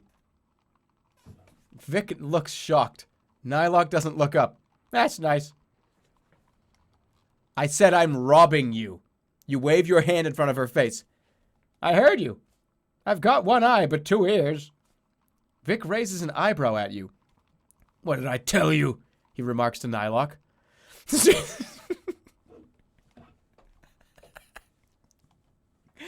fucking butcher.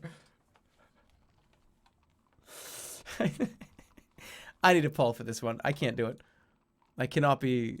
no, I need a pull. What do I do? Grab something, strike her, or laugh it off. This is so weird. Why? What is going on? All right, guys, what do I do?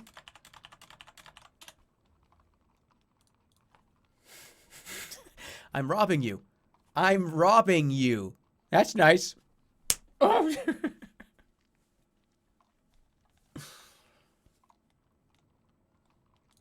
Laugh it off is currently winning.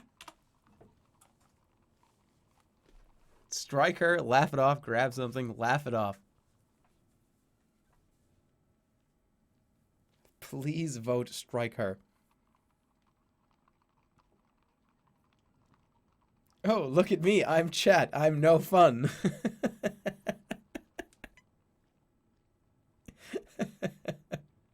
This whole playthrough is botched.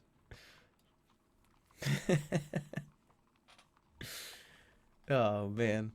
I love this game. This whole series is like just a total joy to play through. I hope you guys are enjoying it as much as I am. It's a lot of fun.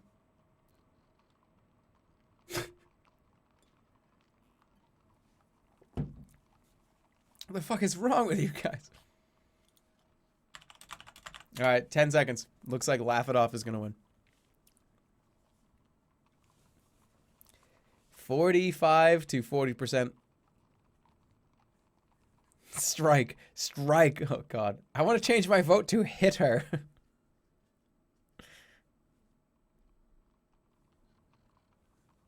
Let's play it all over again. No, I don't want to play it again. I don't want to start and do like different stuff because if you guys want to buy it, if you guys want to get it, I'd rather you be able to experience different things than me.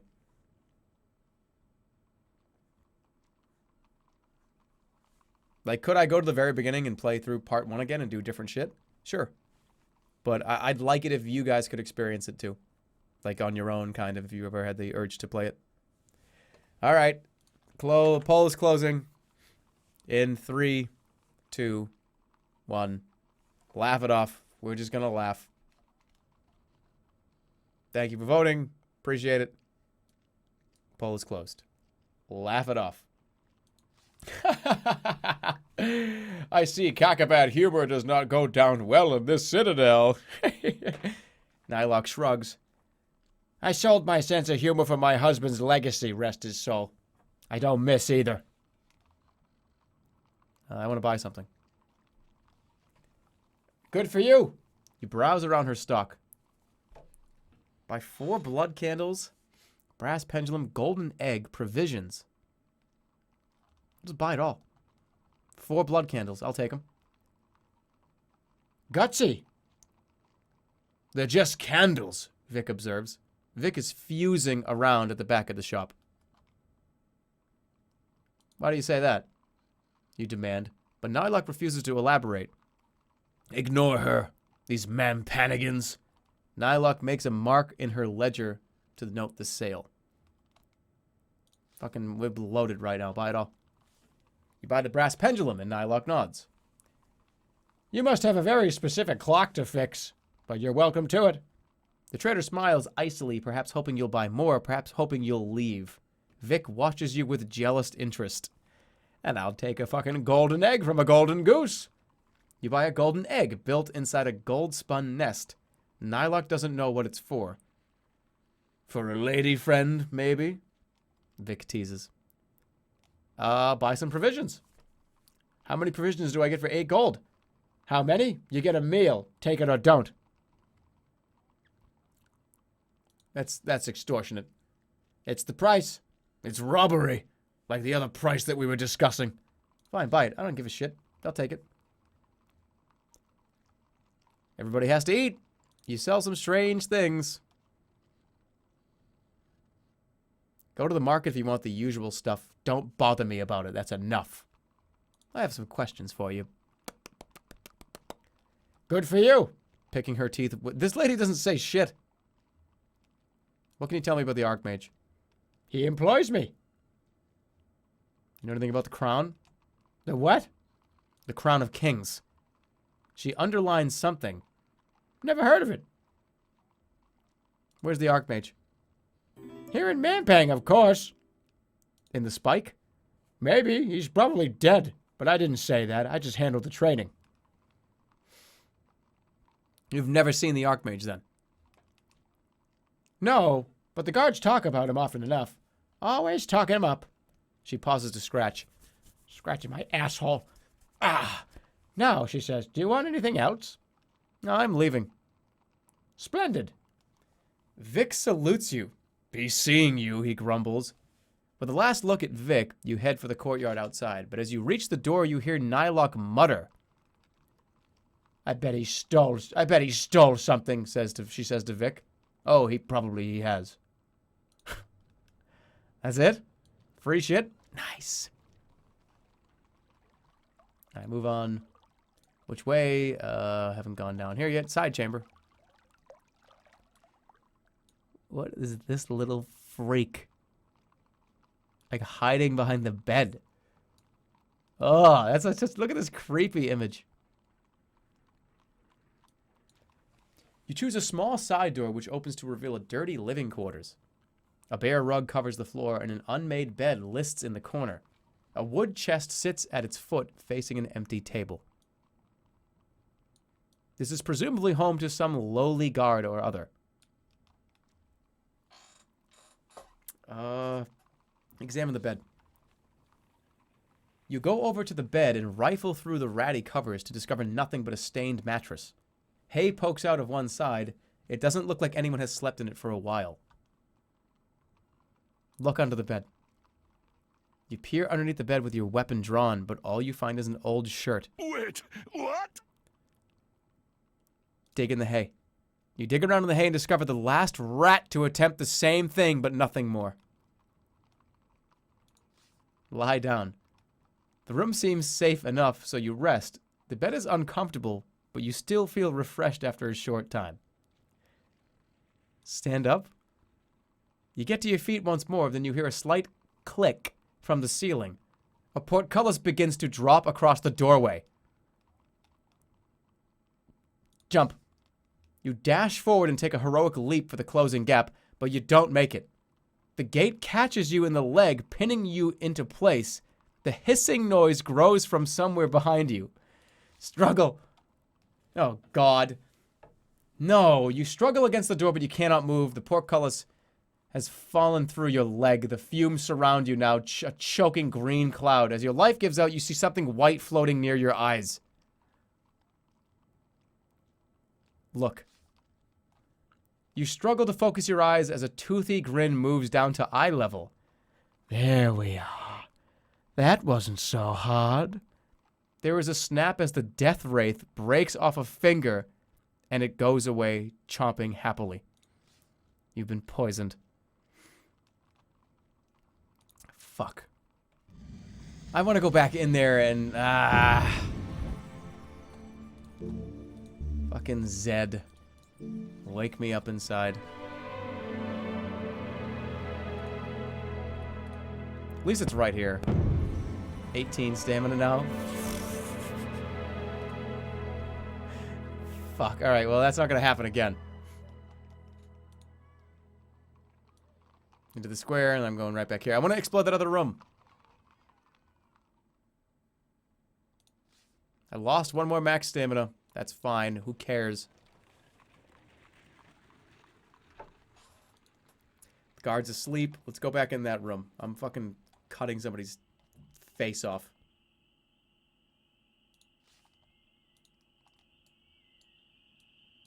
Here it is. Okay. Not gonna happen again. Yeah. Wood chest, it's at a foot. But you know this room is for what it is. It's a trap. Pull up the rug. You grab the edge of the rug, cutlass at the ready, flip it over. You flip it aside to find a small trapdoor set into the floor of the room. Open it. You grasp the handle and pull with all your might, but it doesn't budge. The door doesn't even rattle. Examine it closely. You feel along the edges, discovering that it's a fake. The wood has merely been cleverly cut to appear like a trapdoor. You let the rug fall once more. Leave. Oh, come on. You stroll towards the doorway, then you hear a slight click from the ceiling. Look around. Yeah. You hear a hissing noise. You look quickly around, but see nothing. From somewhere nearby, you hear a hissing noise. Yeah. Look up. You look up to see a greenish cloud descend from the ceiling. Poison gas. This is not anyone's living quarters. This room is nothing but a trap, and you have walked straight into it. Break open the portcullis. Hold my breath. Cast a spell. Alright. We're going with, Can we zip? No. Can't teleport out of the fucking room.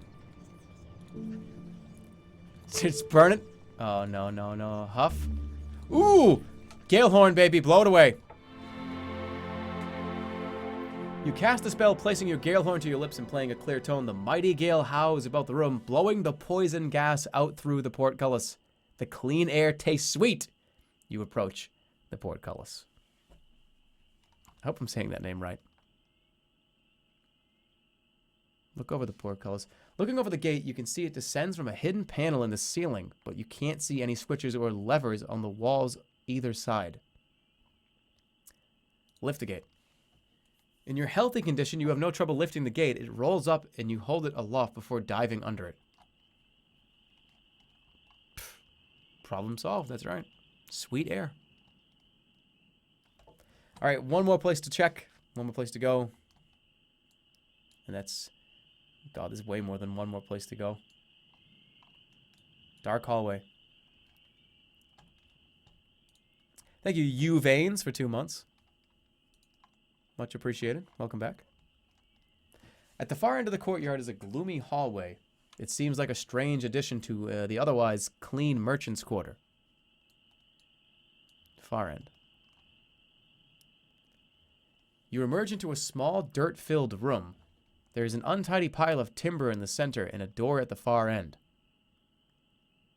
Search the room. There's a little bit of dust, and it gets into your nostrils from the timber on the ground, and you sneeze. As far as you can see, the only thing in the room is the pile of wood in the middle of the floor. The timber looks half rotten. It is covered in curious black splotches. Kick the... No. I wanted to kick it. I fat-fingered this with a tiny finger. Oh, go... No, look at the far door. You cross the room and rattle the handle of the far door, but it does not turn. Is it locked? Kick the door down. One good kick and the door flies open. Look at the door. The door is heavy wood, tightly joined, and yet from between its planks a thick oil seems to ooze. The far door opens into a staircase heading downwards. Let's go. You step onto the top step of a flight of stairs that runs down the darkness below. More stairs, halfway down. The smell grows worse with every downward step you take. This is not looking good. The bottom of the steps. The smell is fetid down here. What is this place? A low doorway is set in the wall. Listen at the door. Behind the door, you hear shuffling and snuffling and scraping. What buried horrors lie beyond the door?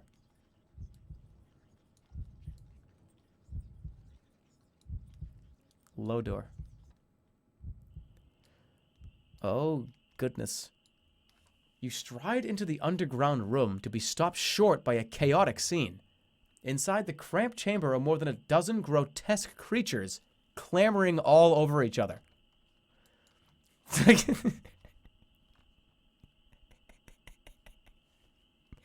Look at this fucking weirdo. It's just a head with 2 feet on his neck.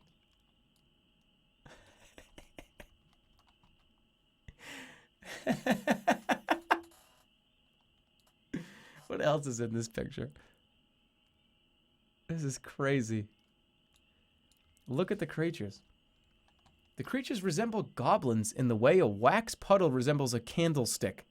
All have been cursed and stunted with horrendous growths and changes.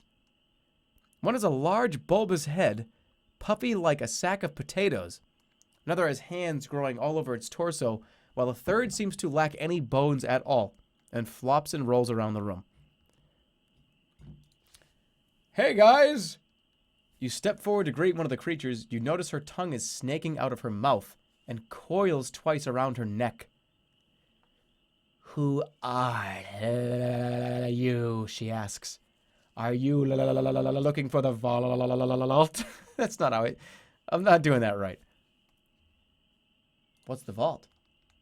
You must be looking for the vault, the mutant answers, rolling her head in its socket. No one comes down here. The other mutants lumber towards you. A few more circle around as though trying to approach you sideways. I mean you no harm. The mutant seems taken aback. Her tongue is retreated at least. You lie. What happened to you? The long-tongued goblin is silent. Another steps forward, one with small mouths in place of eyes. All 3 mouths speak at once with jarring harmony.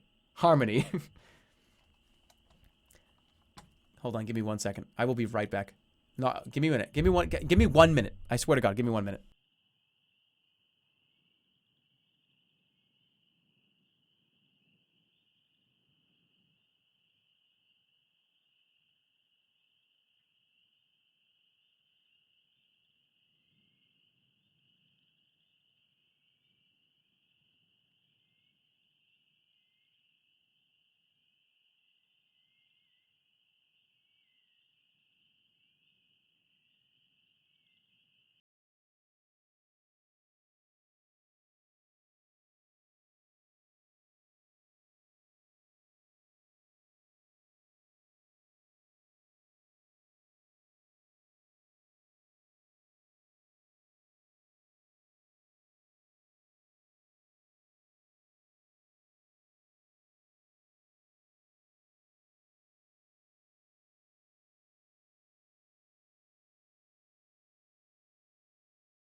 Okay, let's read this again. So it says, sorry about that, guys. What happened to you? The long-tongued goblin is silent. Another steps forward, one with small mouths in place of eyes. All three mouths speak at once with jarring harmony. We exist at the Archmage. That's so fucking loud. Oh my god, I'm so sorry. Hold on, let me do this again. Hold on a second. Wait. Okay, here we go. We exist at the Archmage's pleasure. Yes, we are his little toys. They say he searches for the secrets of life itself. You are disgusting. Can I pass?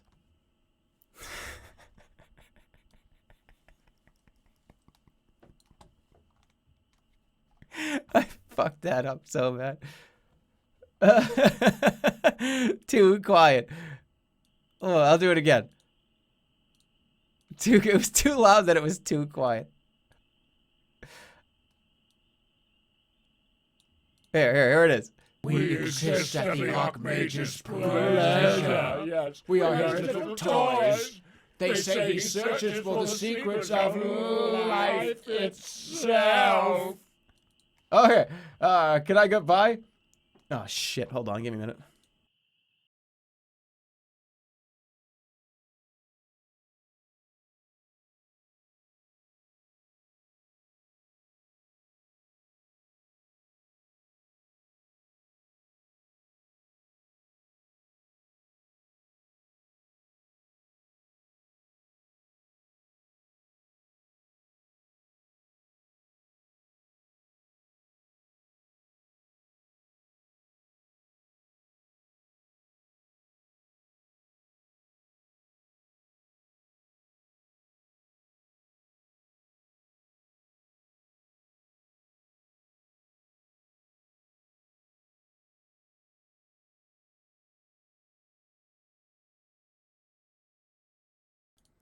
Okay, so let's go through this again.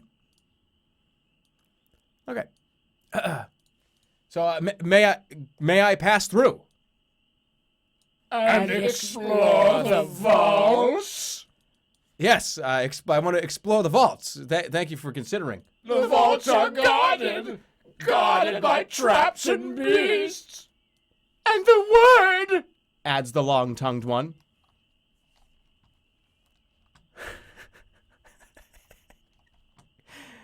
What is... Offer them something.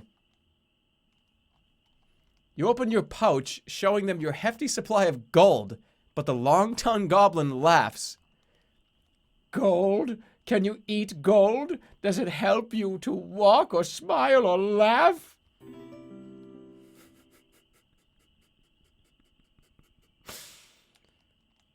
Then what do you want? Nothing you can give. You cannot remake what has been made. What is the word for the vaults? To your surprise, the long-tongued goblin replies, but it is a messy slur of symbols and you cannot make it out. The other mutants nod vigorously, however. Tell me again. Hold on, I gotta get this. Hold on 1 second. I gotta do this spell. 1 second.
All right, what's the password? What's the password?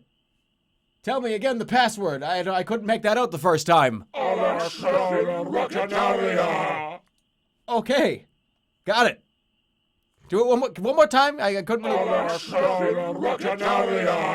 So I didn't get that. You got one more. Just you got to do a little slower.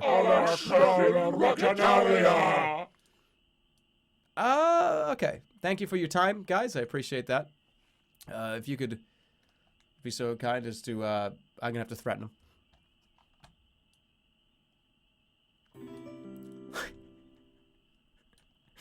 God, what the fuck am I even doing? I've lost all control. Hey, do me just a quick favor. Can you do that one more time for me? But like, say it a little bit slower. No, fuck. Hold on. Wait a minute. Wait. No. Go back. I fucked it up. I fucked it up. There we go. Do it a little bit slower for me, please. Okay,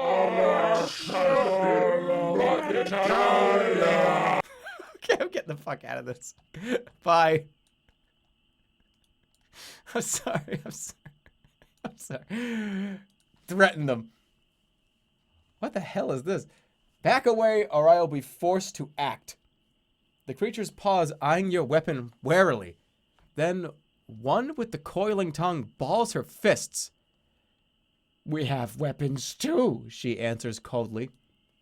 As she speaks, a hulking mutant lowers himself from a sticky pool on the ceiling. His body is extremely skinny, but his arms are like tree trunks and he advances with ground-shaking steps. Take a hostage! Yeah. You grab the nearest mutant by the neck and press the point of your weapon against his throat. The room is still. The champion pauses. Let her go, Hisses the mutant. Why does everything have to go to shit? Call off the attack. The mutant shakes her head. I was giving you advice. The mutant in your arms begins to weep with terror. Where his tears fall on your arm, they burn like acid. Your flesh begins to sizzle and smoke. Fucking hold on. You keep a tight grip, and the blubbering mutant's acid tears continue to burn. Yeah. You circle around the crowd using him as a shield. The champion bellows but keeps his distance. Head for the far door. You reach the door and finally push away the crying mutant, who stumbles into the crowd. But tugging at the door, you find it does not open. The champion advances. The mutant knocks your blade aside with his club and stomps closer. You'll have to use your fists. Oh, shit. Full blast, right? Got him. That was a big punch straight to his face. The mutant champion raises its spiked club into the air and you punch him directly in his face. I need to... Oh, boy. How much... He doesn't have very much stamina, does he? That was a mistake. It's okay. Steps backwards across the slippery chamber, putting space between you. He's coming in. No, I wouldn't have been able to do it anyways. It's fine. You dodge the blow as it passes, and the thing frowns stupidly in annoyance. Shit, I thought he was going to come with like a 3. Okay, the mutant champion drops into a defensive crouch, moving with more speed than you expect. Can I cut him out? No, block it. Okay. All right. Good to go. The mutant champion peers at you in return from under its heavy brow. Block. Yep. Back up to full stamina, full blast him. It beats its huge chest and roars. Full blast. Got him. So much for that expensive sword. I know, right? Really. It moves away towards the other corner. I can do another one here.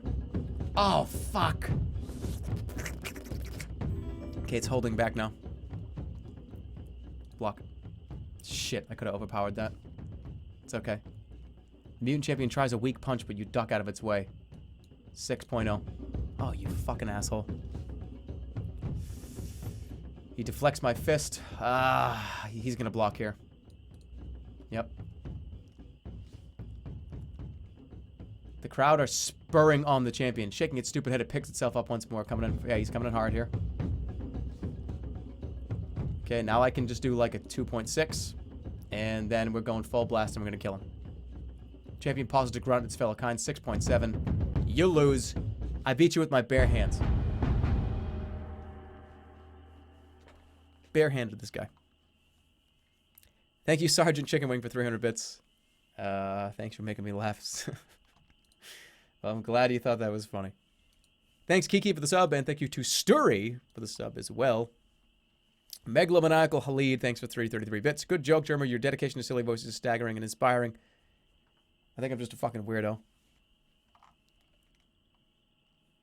Brilliant boxing. The other mutants back away as you snatch up your cutlass once more. Yeah. The long-tongued goblin rubs her hands with worry. Who will protect us now? What will we do without a champion? They cluster around each other, fearing that you will turn on them next.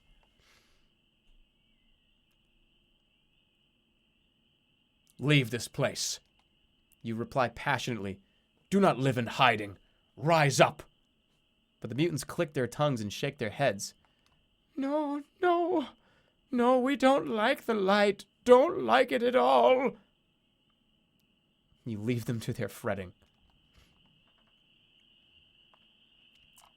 Okay. Cross the room. Bottom of the stairs. Hold on, let me take a look at that clue. Man paying to hide the inner vault word requires a secret word. What the hell was it called? The Archmage may be dead.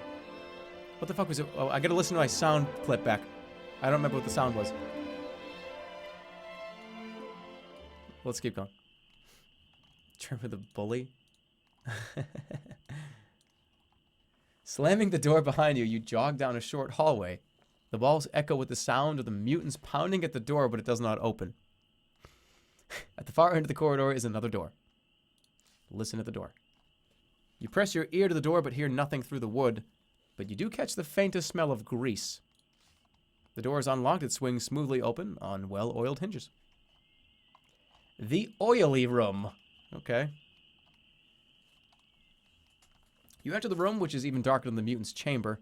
The corners are lost, and there's nothing of the far wall beyond the faint outline of a doorway.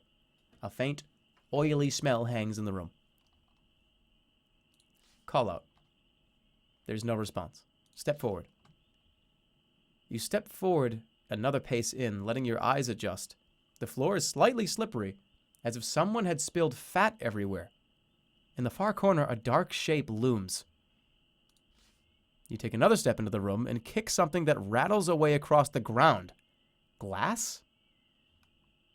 Find it. You reach down for the object, but your fingers find nothing. Feeling across the slick ground, your palms become thick with oil.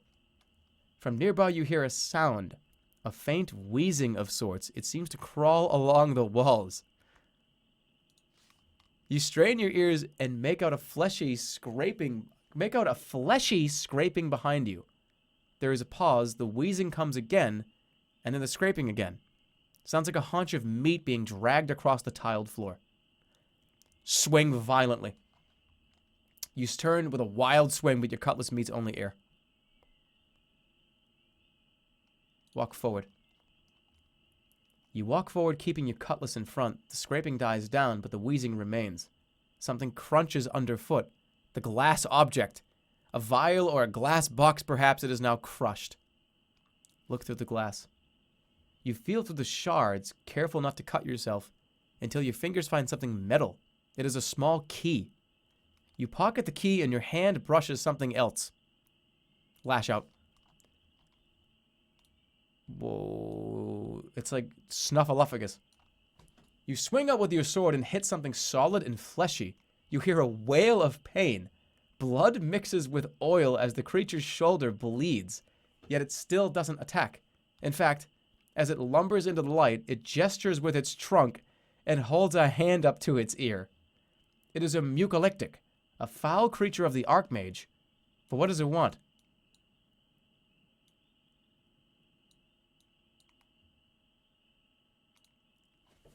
I'm gonna yap this motherfucker. We're gonna yap this guy. Tell, I could... No more zapping. We're gonna read its mind. Tell. Let's see what he wants. Drawing the skull cap from your pack, you cast the spell. The thoughts of the creature come through clearly. It wants desperately to talk to you. To talk to anyone. just to be heard. It has things to say that are never heard. It wants to be heard. The thoughts go on and on. You remove the skull cap, and a blessed silence descends upon your mind. Then we're going to listen to it. You lean in to hear the creature's message. It inches near. It exhales. Before you can react, it exhales in a cloud of poison breath. And what? What the fuck? A cloud of poison breath envelops you. You've been poisoned by a mucolytic. No, that's fucking bullshit. He just wanted to talk to me. I read his mind. Oh my god. Fucking bullshit. I even read his damn mind. He didn't say anything in there about breathing poison down my throat.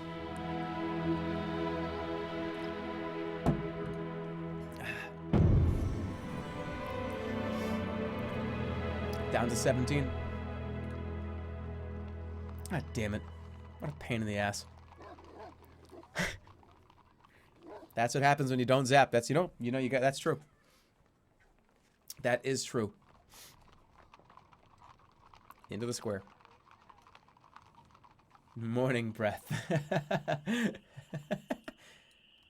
Back this way. I'm not going in there again. Make a move. I have 5 damn stamina. This is such a fucking nightmare. Down the alley. You make your way along the alleyway. Helene leads off. The moon climbs the sky, filling the world with thin silver light. Make a move. I need to find somewhere to sleep. Tavern. Perfect. Tavern. A sign hangs outside the tavern door. This is the Bony Hand. Enter. To enter the tavern, you are forced to duck under the low door frame. The whole building seems to have sunk at least a foot into the ground, either from age, neglect, or both. You're probably safe from the guard patrols in here. Look around. Are you done being a self-righteous biat about zapping people now? That thing wasn't even a person. Yeah, I guess you're right. And also thank you to Smite is better than LOL. Welcome, thanks for your subscription. Okay, most of the crowd are merchants or other visitors to Mampang. You see a good number of messengers and clerks returning from the far-flung eastern areas of the Archmage's growing kingdom.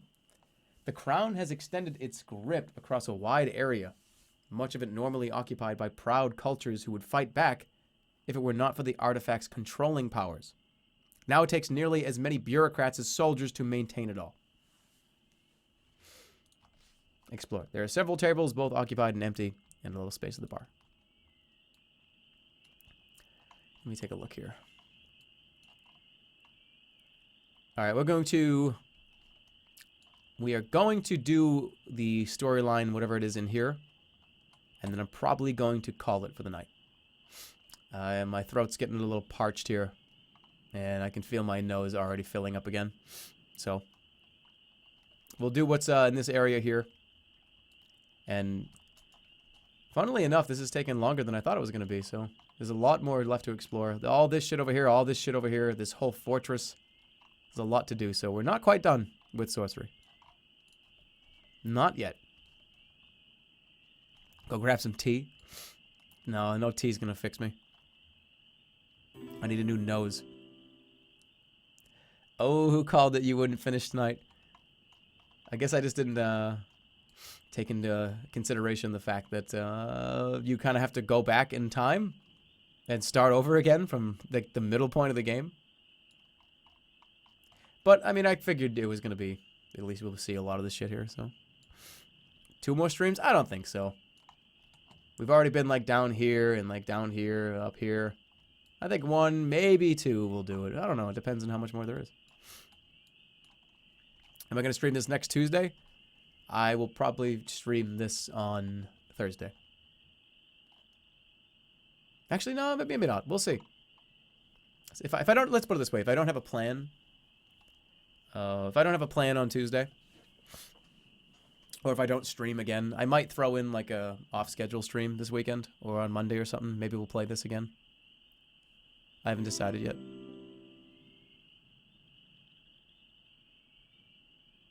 Yeah, if this game were bad, that'd be a horrible mechanic, but sorcery is great, so it gets a pass. Yeah, I love this game. This whole series has just been fun. All right, let's there's a dice table here. The bar. Let's go to the bar. Maybe I'll probably turn it on Saturday. It depends on what I do. We'll see. I definitely will do an off schedule stream. Sombra comes out, play some Overwatch. Is she coming out on the PTR or is she coming out in full? I don't know. The sides of Mampang are some of the best parts of Part 4. Yeah, there's a lot left to see, so. Alright, you fight your way to the bar, but the bartender ignores you. Oh shit, I'm wearing like the monk's clothes.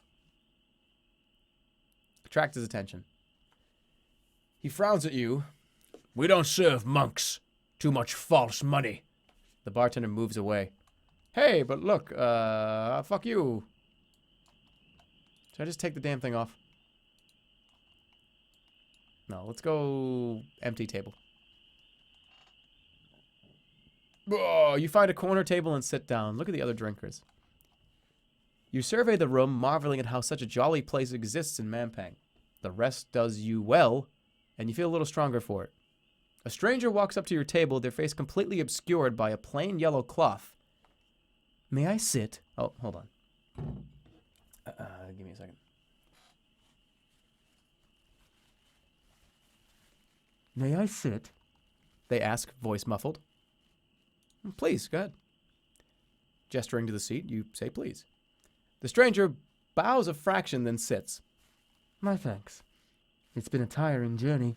I move very slowly. You understand? Why is that? I am very old. I would have died 100 years ago if the sun serpent's light were not keeping me alive. He makes a sign with his hand, moving his fingers in a coiling fashion. A most powerful goddess, I am certain. The priest nods. Why is your face covered? So I am not blinded by the glory of the sun serpent. To gaze upon its light would be too much for the eyes of a mere mortal. You know Mampang well? It is a tissue. How the fuck did you know that? I don't know how you could get that. Changing the subject away. Indeed. I have shown the goddess light into every corner of this place. Perhaps you can help me. I need to find a way inside the tower. The serpent priest hisses a thin laugh. No one enters the tower but the accursed Birdmen. Well, this was most edifying. Goodbye. But you are done resting. You get to your feet once more. Let's go talk. You walk over to a group of black elves clustered around a table. Empty cups are scattered on the floor around them, and a dagger sticks out of the table. They're dressed in armor, though they seem to be relaxed. Mercenaries. One points at you as you pass. Brother, you are lost. What's a godly type like you doing in a drinking hole like this? He looks like something dragged up from the river. I said that, it was me. It looks like something dragged up from the river. The others laugh at your expense.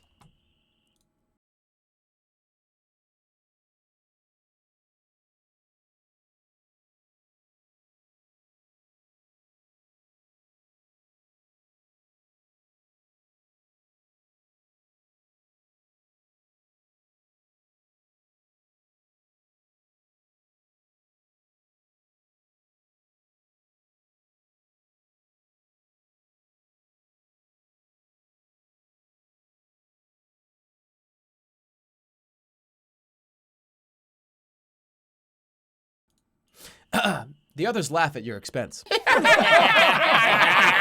Fucking idiot. I laugh along. Yeah. The black elf continues to insult you.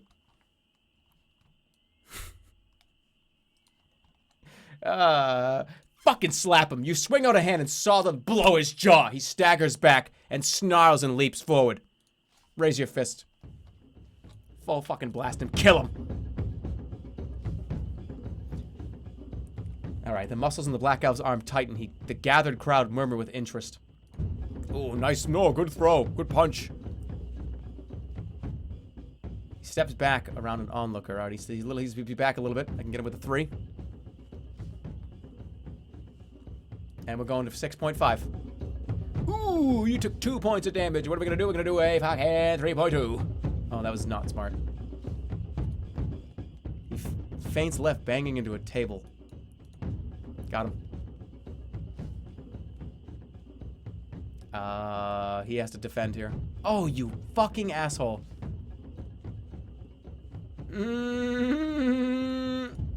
Ah! I don't care. He's coming in hard. Knew it. And this is the way we win. What a fucking display. Bash him! You launch a heavy punch for his throat. You trip the Black Elf and give him one final blow to the head as he lies on his back. He waves you off, admitting defeat. Fucking idiot. The elf turns over the table as he collapses, upsetting the drinks. The watching crowd are too delighted by the fight to mind. You quickly pat down the fallen elf's body, and his companions make no move to stop you. You find a valuable-looking pearl ring. You leave them with a smirk. They cheer your fine fisticuffs. They cheer your...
All right, so you leave them with a smirk, and they cheer you, fists in the air.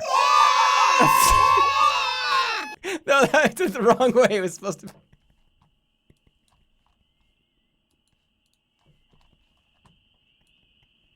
Whoops. That wasn't supposed to be like that. It wasn't supposed to be like Alvin and the Chipmunks.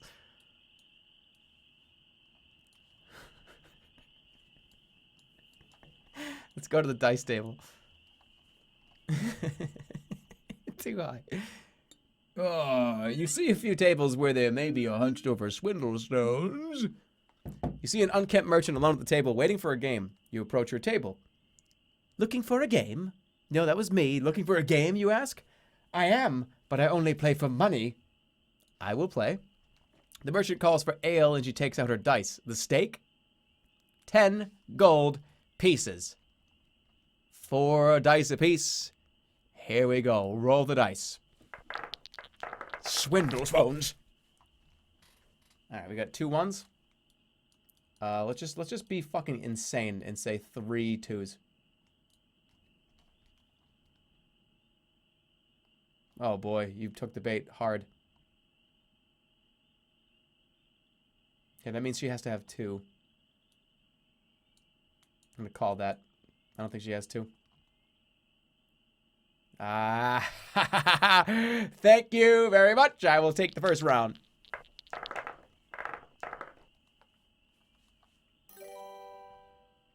What a funny guy.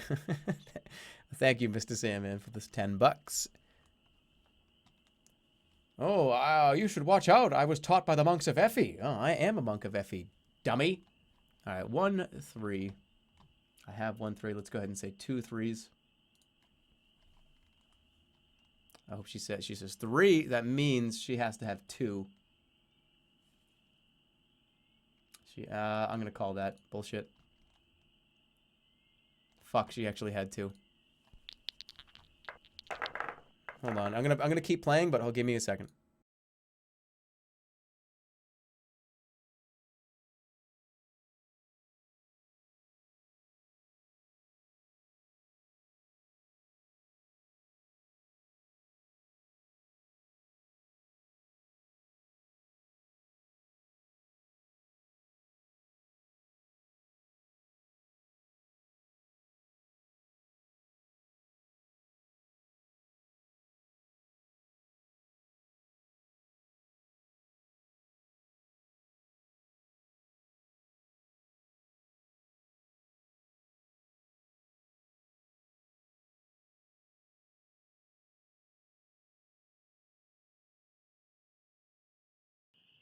This one's not even fucking funny. This one sucks. All right, I have an amazing hand here. I'm gonna say 1 2. I'm gonna go with 3 2s. Oh, 2 2s, really? How about? She must have a 2. 3 2s. Call it. Do it. 4 2s. Holy shit, we might both have. So she has to have 2. Fuck. I think I'm in trouble here. Call it. She had. Wow. That's just not fair. That's just unlucky right there. We both had a full hand of 2s.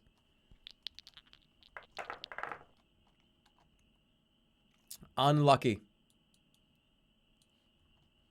1 3. Let's go with 2 3s. Really get her to go 3 3s. Come on. Yes. Now that is just almost impossible for you to have a full hand again. No, it's, yeah, get out of here. Roll again. 3 2. I'm going to say there are 2 1s. 2 2s. 2... Oh, shit. 3 2s. Oh, no. Oh, shit! No! I thought I won that one somehow. 1. Okay, I'm gonna fuck her over right now. 1 4. I have to say 2. I have to pretend like I have a 4. 2 4s. I gotta pretend.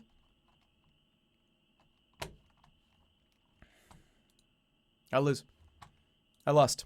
Yeah, I lost. Bro, this fucking sucks. This fucking sucks. That was not even fucking good. It wasn't long enough.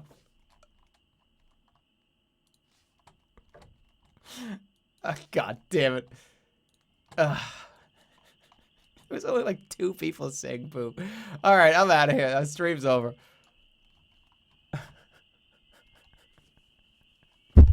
Fucking God. I only lost 10 gold. It's not a big deal. I'm loaded. I'm still up on the casino. Don't worry. Boo boo, this guy sucks. I had 1 prepared for win and 1 prepared for lose. But yeah, I'm gonna. I think I've done everything I can do in the bar.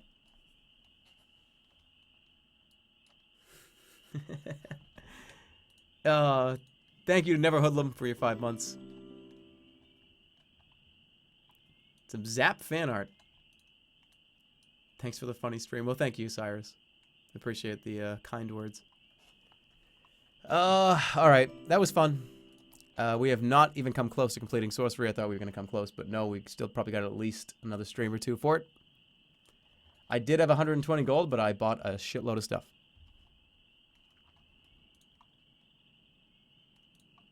Thank you, everyone, for watching. That's going to be it.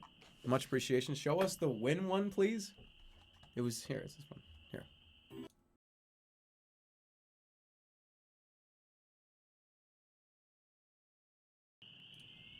Yeah, here.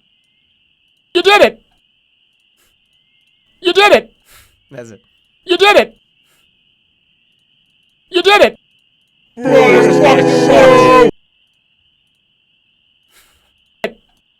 Hold on.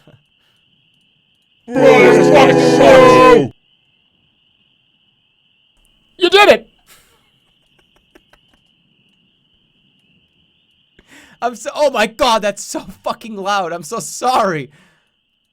I'm so sorry. I'm so sorry. I'm fucking so sorry, guys. I did not realize it was as loud as it was. I'm so sorry. Oh my god. I do. Have a good night, guys. Sorry for just mashing sounds into your ear. Good night. Good luck. Thanks for sticking around. We'll be live at the very least on next week on Tuesday, 7 o'clock. But I probably will do another stream. My ears. I'm so fucking sorry. I hate doing that to people. Sub sound? You want that to be the sub? That sub sound? That would be terrible. You did it! You need a new nose. I need new ears. I'm fucking terribly sorry. Good night, guys. We'll talk to you guys at some point soon in the future. Again, like I said, we'll either be live on Tuesday or we'll be live on somewhere over the weekend, maybe. Depends on how I feel. Good night. Much love. Take care, everybody. Have a good rest of your night.